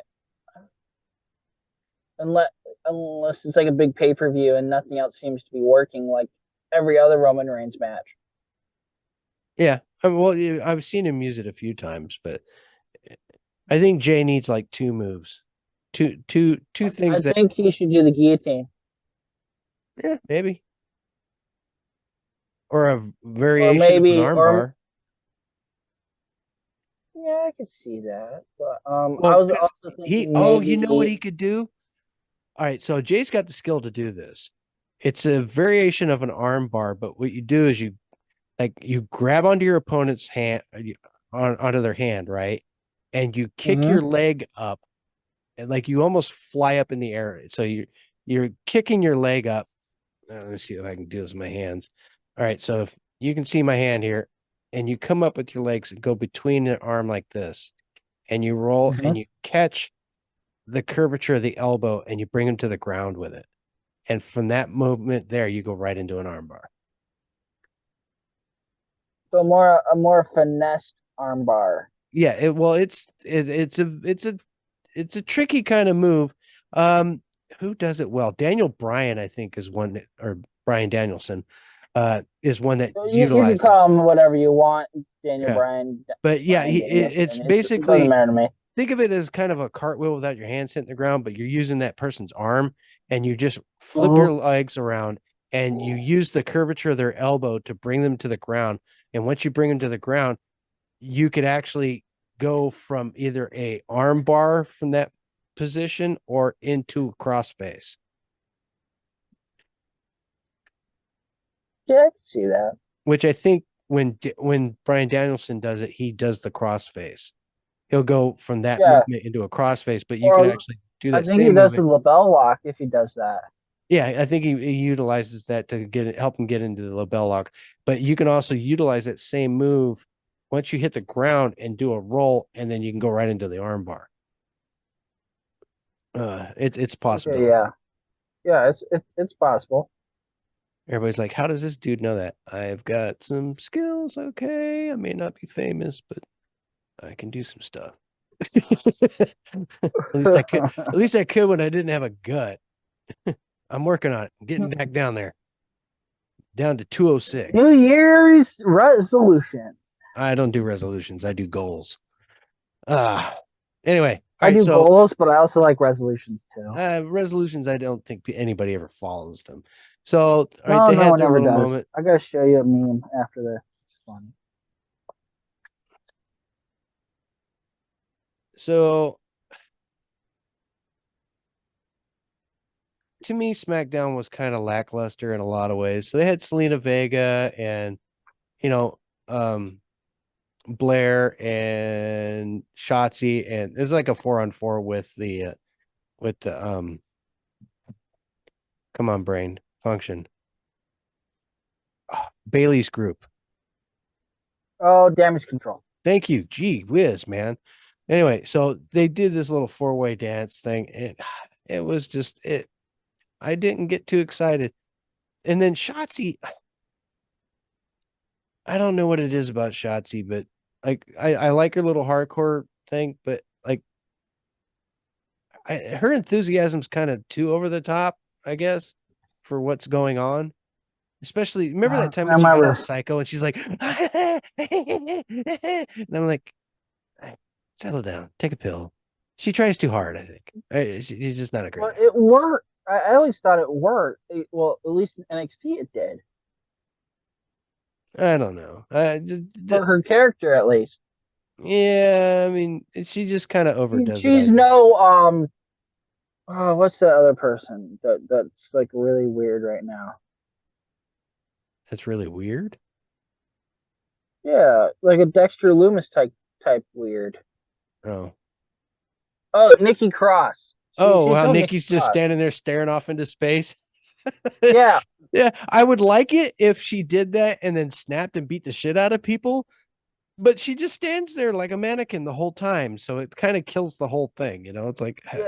Like I said, she's the female Dexter Loomis turned into the female Dexter Loomis yeah, now. but Dexter Loomis wrestles, he interacts, there's still Yeah, actually I get that, but I feel like they'll get to that if they continue doing this though. yeah, I don't They know just where gotta they just gotta figure out what to do. they got to figure out what the hell they're doing with her. It's like there are truth in her ass, but just making her into a statue. So But our truth is more entertaining now.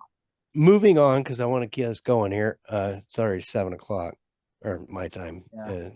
But so they had Solo Sokoa enter the ring with, it's basically the bloodlines in the ring, and they're like, Roman Reigns gets into this kind of like spiel about the next, head of the bloodline, the tribal chief, and this and that.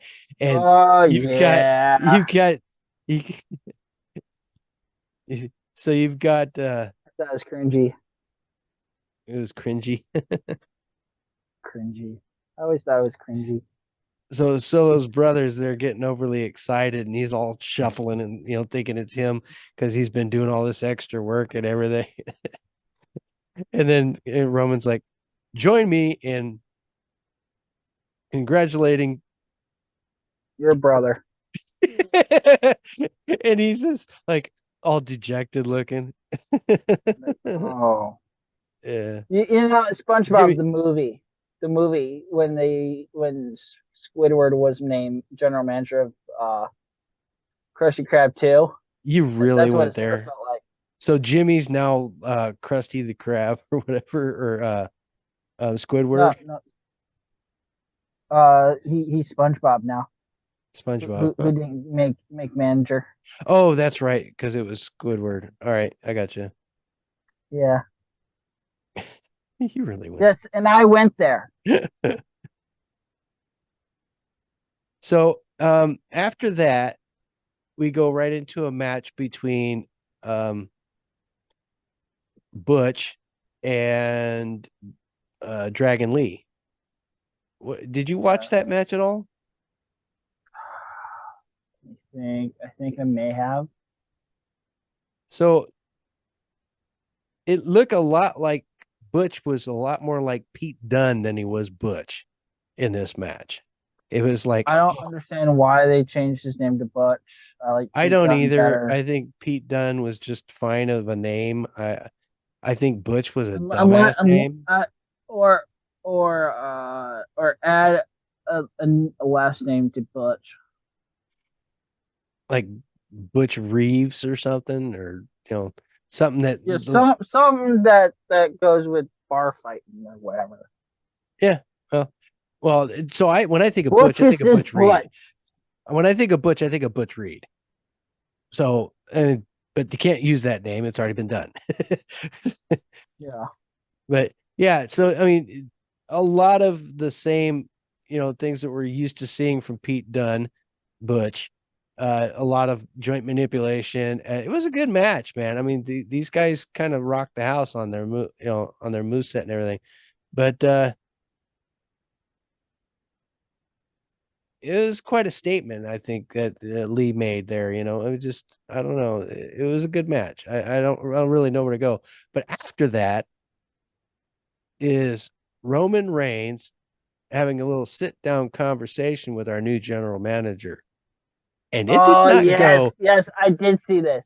it did not go the way Roman Reigns expected it to. I give props to Nick Aldis I think Nick Aldis is for it. great. And I can't, honestly, I like his character right now, but the old TNA fan in me wants to see him beat the shit out of somebody.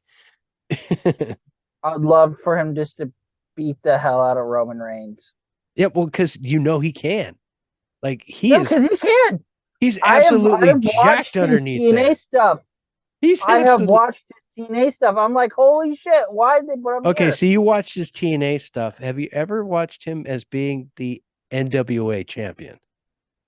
No, I never got that far. Okay, so you need to go I back. heard. I heard it was good though. So he basically was the figurehead of TNA for like 2 or 3 years. Like, Yeah, he yeah, had a kind of Roman Reigns-ish like type of Styles did reign with Impact. of NWA. He was the face of NWA and he did it very well. As a matter of Oh fact, yeah, that's what I heard, but I never yeah, saw anything from Billy it. Corbin screwed up by losing Nick Aldis big time. So Mhm.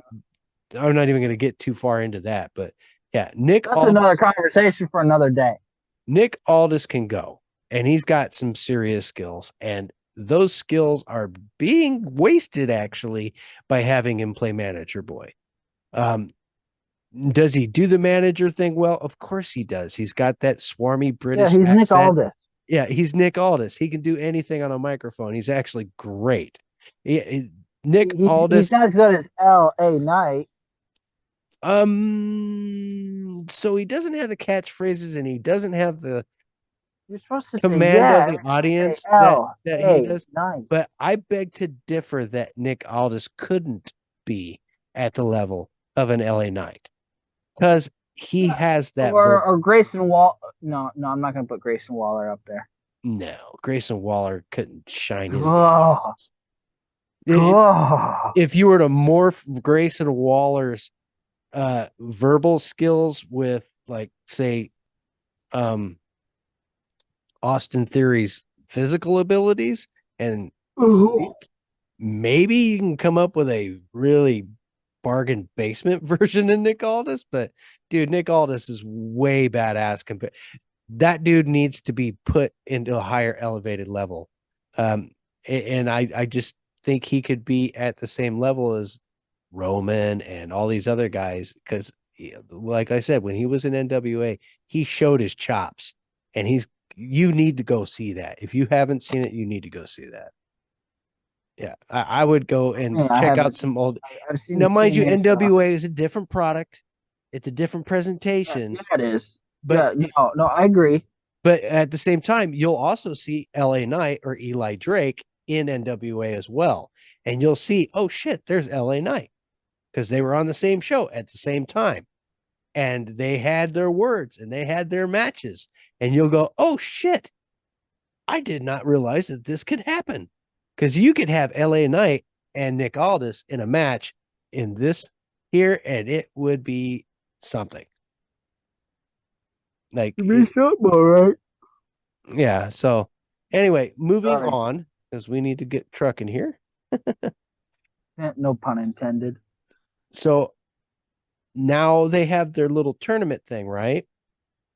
The For the U.S. United title States tournament. title. Yeah, That they're makes having, more sense now that we talked about that. Yeah. yeah. So now we're having the United States. Now, when I saw this person show up, my thought was, oh my God, this would be a perfect opportunity to bring him over.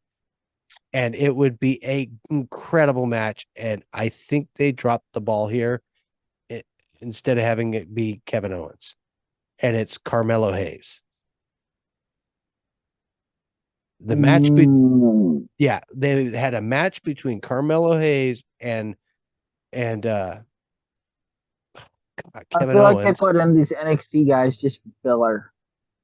Yeah, but dude, like they should have that would have been a perfect opportunity, one, to bring Carmelo Hayes to the main roster, and two, to put him where he needs to be, and that's with a title around his waist. Because him with the title around his waist and doing the I am him thing, that's money. Yeah, I like the I am him thing with Carmelo Hayes. It works for him Yeah, it with the does. banner dropping and stuff. Well, just imagine putting him in that position and having him do some title runs for a while, and then 6 months to a year, say a little bit past WrestleMania, all of a sudden here comes Trick. Book Dude, that trick. yeah, dude, Trick is going to like blow up when he gets to the main roster. That dude's going to blow up big. If you think, uh, well, NXT has its own specialty fans. Yeah, but I just always felt like it had its own specialty. the I gimmick think that he's like running with right now with the pump that trick, and he's got the catch things. That's the same thing, in my opinion, as LA Knights. LA Knight. yeah, Yeah, it gives the audience something to play off of, and having that dynamic, dude. I see big things coming for Trick. I really do. I think, to me, he's Booker T. 2.0. You just got to wait for it to you happen. can even hear it Booker T in NXT. Yes. Booker's You like, can hear it. yes, yes. Oh Booker's wait. excitement. Oh yeah. Yeah, yeah. Booker's excitement resonates, man. You see it.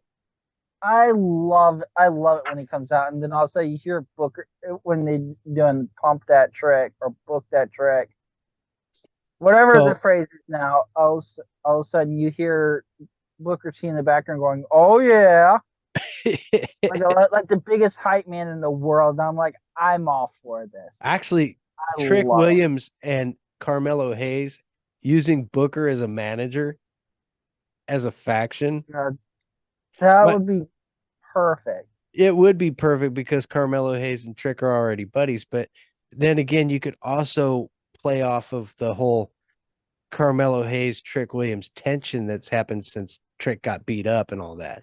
There's I feel like there's that's the same thing with the devil. multiple directions to go there. That's all I can say with that. Well, and then at the same time, you could work that whole devil angle, and you could use either Lexus King or Dragonoff to use that as a storyline moving forward onto the main roster going forward for the next year or so. Um, No. so What I was talking about the devil on NXT. I feel like it was predict. It would be more predictable that way. yeah, you're probably right. But so But we're Santos not there yet. Escobar goes up against Bobby Lashley. Now, Terrible matching. Book it, it. it, it let's just say it was an ass whooping waiting to happen. But Santos pulls it out. Yeah, I still don't know how it happened. Well, it was just a bunch of interference and mixed matching, and Santos Santos is a hell of a wrestler. I mean, that's one thing for sure. I get why he had to split from the LWO, but I don't like how it happened. Well, so he's a very good bad guy. That's one Oh thing. yeah, no, I have no qualms with him being a bad guy. Yeah, no. I So love his bad guyness. yeah, well, and I like his whole his Al Pacino kind of, my little friend kind of attitude he comes up with, dude. It's like I Yeah. get that, his Scarface, he's kind of like a Say Scarface. hello to my little friend. Yeah, but he beat Bobby Lashley with a roll up.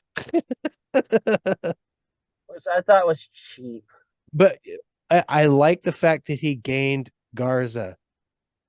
He gained Angel Garza and his cousin. So he's got himself a new set for a new faction to basically go up against the LWO. So that's going to create a dynamic. There's going to be some LWO and Santos Escobar kind of group matchings coming up because you don't have Rey Mysterio right now, but you've got, you know, Yeah, because he was taking that he was hurt, probably fake hurt, just to get away. uh, Storyline hurt. Let's just put it that way. and then once again, so we've got a match between AJ Styles and Solo Sikoa. Solo is coming up, dude, and fast. Solo's looking great. Yeah, he beat the shit out of Styles. It's like there's no other way to say it. He absolutely beat the crap out of AJ Styles. The Even only thing though, I don't like about AJ Styles right now, one of the only things is that he basically pushed away his OC. well, he kind of did. He's kind of stepped away from them, and we don't know how that's going to turn out down the road, but we'll see. Because the Good Brothers and AJ Styles are like a joint to the hip, kind of like Sami Zayn and Kevin Owens.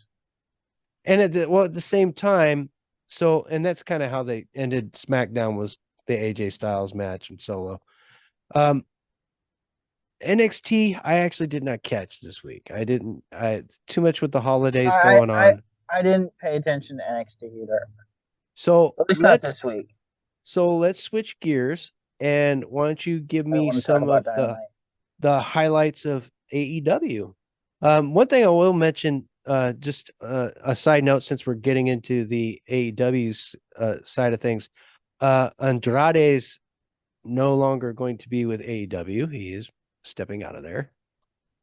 They're leaving on good terms. Yeah, So. they're leaving on good terms, but he is stepping out of there. He's moving on. And then on some WWE news is Dunn is going to be leaving WWE, which that might be a great thing. Kevin Dunn leaving the WWE might be a great thing for WWE. Yeah. Oh, There's a lot of I bad love you, history Kevin with Dunn, Dunn. but oh, bro, Yeah, there's a lot of bad you've been here history. a minute. Well, it's just there's so much stuff that like when you hear about bad ideas and things like that, his name comes up a He is lot. the king of bad ideas. Yeah, so Actually, no, he's the prince of bad ideas. Vincent Kennedy McMahon is the king of bad ideas. well, he used to be the king of great ideas. It's just Okay, I don't fine. know. Yes, during the early days, So, one of the things I wanted to recently, mention, no. you were talking about Imperium kind of imploding. I think part of that has to do with Giovanni Vinci actually seems to be injured, and so that's why they're trying to get him, write him out of there for a while. So, I think it's just going to be Gunther and his henchmen for a while. Ludwig. Yeah, let me let me. I don't think Imperium's going anywhere. It's just it looks like they're.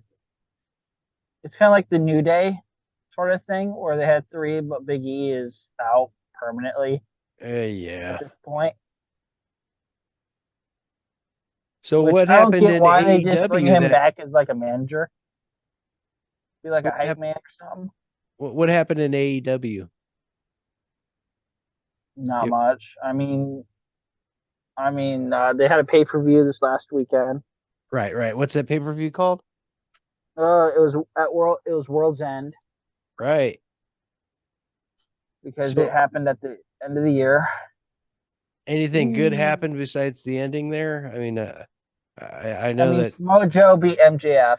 we know that, and then we also know that we Eddie found out that. Kingston became beat John Moxley to be the inaugural AEW Continental Champion, So that which means he's holding like Eddie three King, titles now, right? it's 4. Four? Yeah, they're putting Kingston on a pedestal right now. I don't know if he could ever pull that off in any other place but the AEW. Um, Not much else of note from besides the ending from that pay-per-view. Well, what about Adam Cole being the devil and Wardlow and Oh, but I was getting to that part. well, you said not much, I mean Let me phrase it. I was going to talk about the end, okay. but I was just saying everything else besides Eddie Kingston having 3 or 4 titles now, Samoa Joe beating MJF for the AEW World Title, Tony Storm retaining her title, women's title, which she needs to drop it and try something else. I love Tony Storm as a competitor. I don't like her as a champion. Oh, okay. I You guess like that's my opinion you because like her I haven't chasing? seen. Yeah, yeah, she's a better chaser than an actual champion. Which Okay. that's not a knock on her personally, but at least I don't think that would be. But you get where I'm coming from, though. Yeah, you like her in the chase. When she becomes champion and she's not going after something anymore, she kind of loses her luster, is what you're trying to get at. Yeah, yeah, she turns into like the yeah. But to be honest, at the same time, I don't like her persona Oh, you don't like as the timeless much. Tony Storm thing? No, Yeah, I it haven't kind of really reminds caught on me to it. of a discount Lacey Evans when she first came to main event Eh, to the main roster. You remember that? yeah, yeah. Now Lacey Evans is basically a model, takes Yeah, pictures yeah. half Lacey naked. Evans has OnlyFans now. Yeah, yeah. Apparently, No, no, it's true. It's oh, I'm damn sure. true. Nice pun. Uh, You're welcome. It'll be happening a whole lot more. so how did the match end with Samoa Joe and MJF? What was like the last 2 minutes of the match? The last 2 minutes of the match wasn't really that inspiring. Samoa Joe beat MJF, but Did he use a more muscle importantly, it was buster or did Adam Cole get I don't involved? remember Like, the exact move because I wasn't really paying attention to the end of the match. It was more the devil and stuff. so what happened with the like how did that occur? Because like all I saw was like a caption of Samoa Joe won the title, and then I see Adam Cole in the ring standing over MJF with the whole faction, and I'm like, I if how'd that I'm work out? thinking right, if I remember correctly, it was which I could be wrong, and I'd have to rewatch this again. Um, I think if I remember correctly, it was interference where the ref wasn't a typical interference by Adam Cole. Okay, so Adam Cole and his faction came out, distracted the referee or whatever. Then something happened to Or like, MJF, and yeah, then Samoa Joe gets the pinfall. Mojo, yeah. Okay. It wasn't the match itself, Smojo MJF. It was a pretty good match. I wouldn't say it was the best. It wasn't showstopper, but it wasn't bad. It was a good match. Um, but the devil being Adam Cole, it was very predictable, but it was a good predictable though. It was Like predictable, but at the same we all time, knew there it was a was lot of coming. speculation about many other people at the same time. So it could have Okay, gone yes, any direction. yes, this is true, especially with I think Dolph they took too Ziggler. long to get there, is the part that kind of was irritating. It was like by the time it got there, it was like, finally, it's over. I thought, to be honest, I thought um it did take a little long, but I thought it was at the right moment that they revealed it. It was at the right moment. It did come It accumulate or culminated. accumulate into the right moment. Yeah, for sure. Words are hard. Yeah, I think it took too long, but at the same time, I thought it revealing after he had a lot. MGF lost the title, seeing it if it's his best friend, his so on cold That was best complete friend bullshit. stabbing him in They the were back, never friends. his quote unquote best friend. You do know they still. I think they still have the ROH tag team titles. Oh, right. Oh, how is that going to work out? That's interesting. That's hard to, I think they still have the ROH tag titles, right. So unless how I is unless I missed something on ROH. I don't think you did. No, I think you're right. I think they are still the tag team. Let's see. ROH tag team Because I champion. haven't heard anything about them losing the tag titles, unless they're just vacant right now. No, I don't But think so. that'd be something else too. That'd be news too by itself. Oh, wait a minute. Unless this is old, it says the tag team championship is being held by Mike Bennett and Matt Taven of the Kingdom. Oh yeah. Yeah. Okay, so the current champions are the Kingdom Mike Bennett and Matt Taven, who are in their third reign as the team and individually. They originally won the titles as the Devil's Masked Men at Dynamite New Year's Eve Smash by defending MJF in a 2-on-1 handicap match, and would later reveal their identities at AEW's World's End. That's right. Okay, yeah, yeah. That's how they did it. Okay, so Yeah, that because the Devil's Men consists of the Kingdom, Roddy, which that's also which very makes predictable. sense because that's Matt Taven and Mike Bennett are part of Roddy's little group. Yeah, Wardlow. Wardlow's the I odd think man out. That's the one that was a little weird. that was the one that was a head scratcher for me because I'm like Wardlow was good by himself. Well, so Wardlow had like MJF's name on his tape on his arm, and I thought Wardlow was going to go after MJF on his own, but like joining a faction with Adam Cole, it's like Wardlow had stepped out on his own. Like, why would you refaction up? But at the same time, now Mike Bennett and Matt Taven, that makes sense for them to be part of a faction. Roddy is terrible on the And microphone. So, Roddy, well, Roddy's just terrible on the mic. He's better off he's standing awful. next to Adam Cole or Adam. Yeah. That's why he's separated from Diamond Mine. And Yeah. He was a terrible leader of the Diamond he Mine. was an awful leader. Yeah. He was terrible at it. He's not a character No actor, offense really. to Roddy, but he's awful. Yeah. He's a good in ring competitor, but he's not much of an actor. Mm-hmm. Anywho, I think that's going to go and do it for us tonight. I think we covered everything, right? Is there anything else from AEW? I mean, besides, I mean, yeah, there wasn't really that much significance in Dynamite or Collision because of the pay per view. It was just Right. all The lead up. pay per view kind of overshadowed everything, really. Yeah, I mean, overall, if we want to rate pay per views, I give it a solid B plus. It wasn't the best, but it wasn't the worst. It was better. It was better than most of their You pay were per views. entertained watching it? I was entertained. Okay. So if you were entertained watching it, then wrestling did what it's supposed to. So kudos to AEW. You did something that didn't make people want to change the channel. I mean, Which, there were some matches that I give it a B plus and not like an A minus. Actually, no, I'm going to downgrade it from a B plus to a B because there was some times where I'm like, I want to change it, but I know what's but there's gonna something happen. else you want to see, right?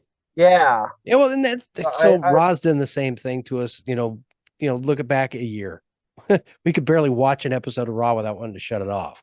It's oh only god, recently, it's only recently that Raw and SmackDown are like on par with each other, and they're just giving us great stories and good, promos and things like that. I feel like But you gotta thank Triple H for that one.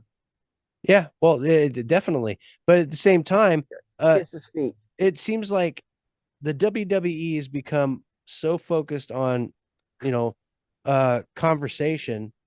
It's like if AEW and WWE could like marry somewhere along the line, we could get some of the incredible matches that AEW can put out as far as the physicality and the storyline of WWE and put it together and then clean up some of AEW's like sloppiness in the ring. Because even though they have great matches in certain aspects, within even There's some those great sloppiness to matches, it though. they do some really spotty bullshit that doesn't need to be, and a lot of cooperation, and just like there's a lot of holes in their game. And You, what they need is proper training, and they're not getting it. Yeah, they were great in the independents, and people fell for that crap, but that's because they didn't have a camera shoved up their ass where you could see them pick their nose.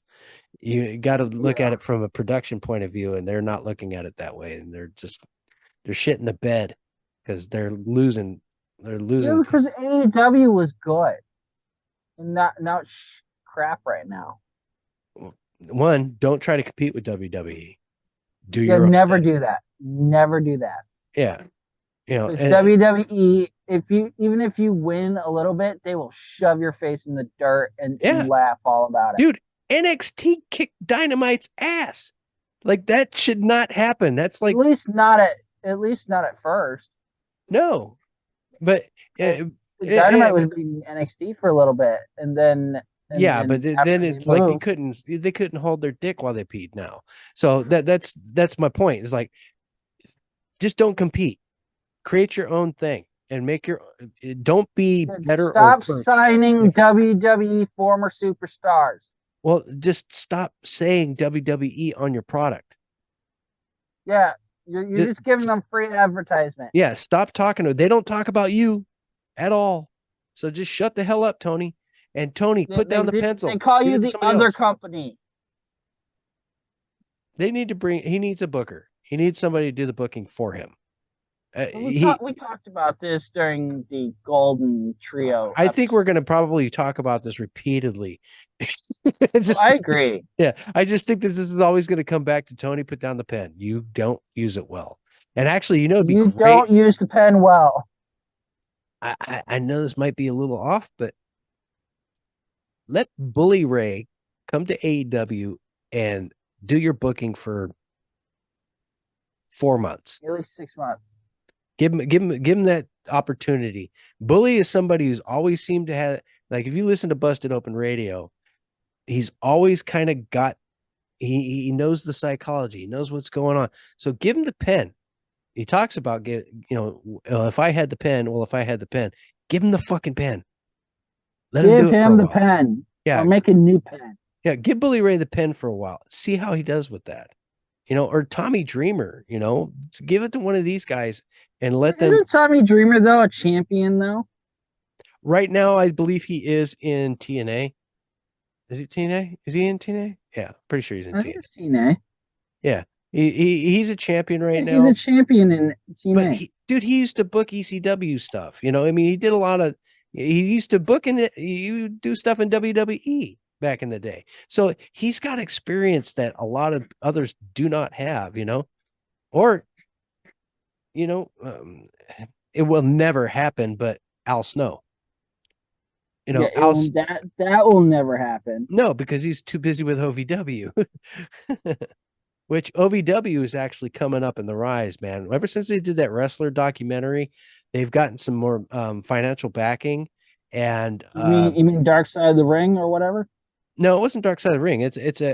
You don't know about this. Oh, so there I, is I, I probably don't know about this because I don't follow wrestling documentaries as close so as I this was should. a wrestling documentary called what do they call that? It was Was it just wrestling? I don't remember. Let's see. OVW documentary or docu-series. It's called Wrestlers, and it's on Netflix. Oh. So go to Netflix and type in Wrestlers, and it's a short series that goes over OVW. Now, mind you, the production quality and things that you're going to see in this docu series is not what they're at right now. It's going to show OVW in a very um downgraded, kind of beat up kind of way because they were struggling, they didn't have money, and he was trying to keep the doors open. And then he brought in some backers who started bringing them up, and that's actually where they are now.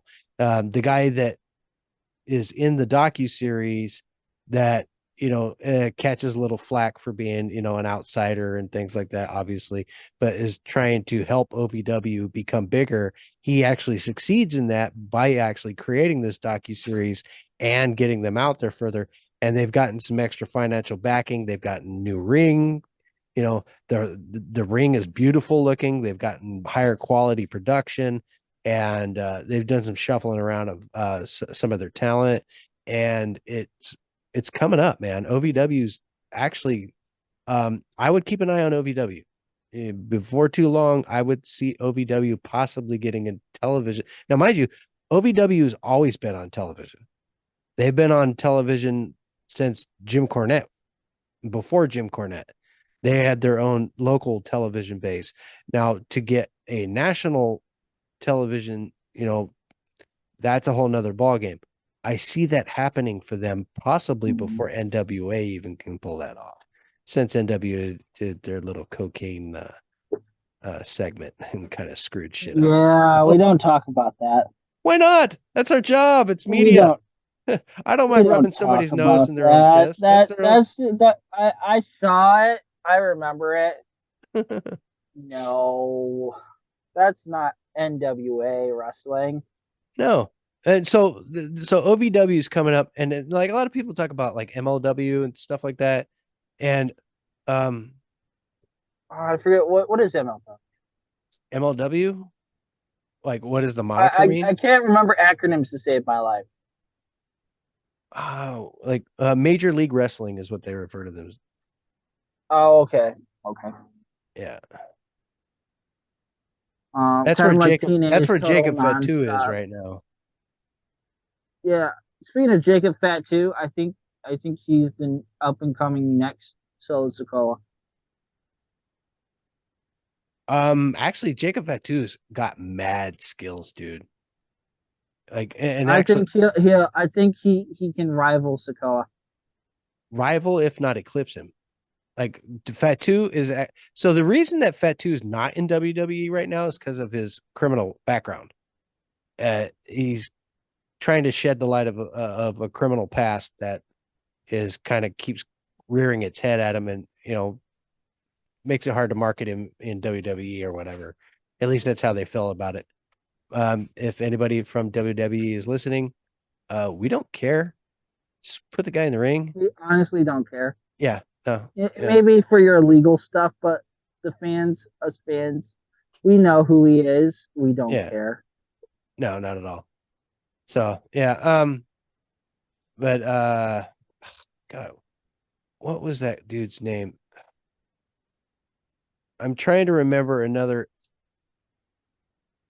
There's another wrestler out there right now that I'm trying to remember his name because he's a monster, and I think WWE should pick him up.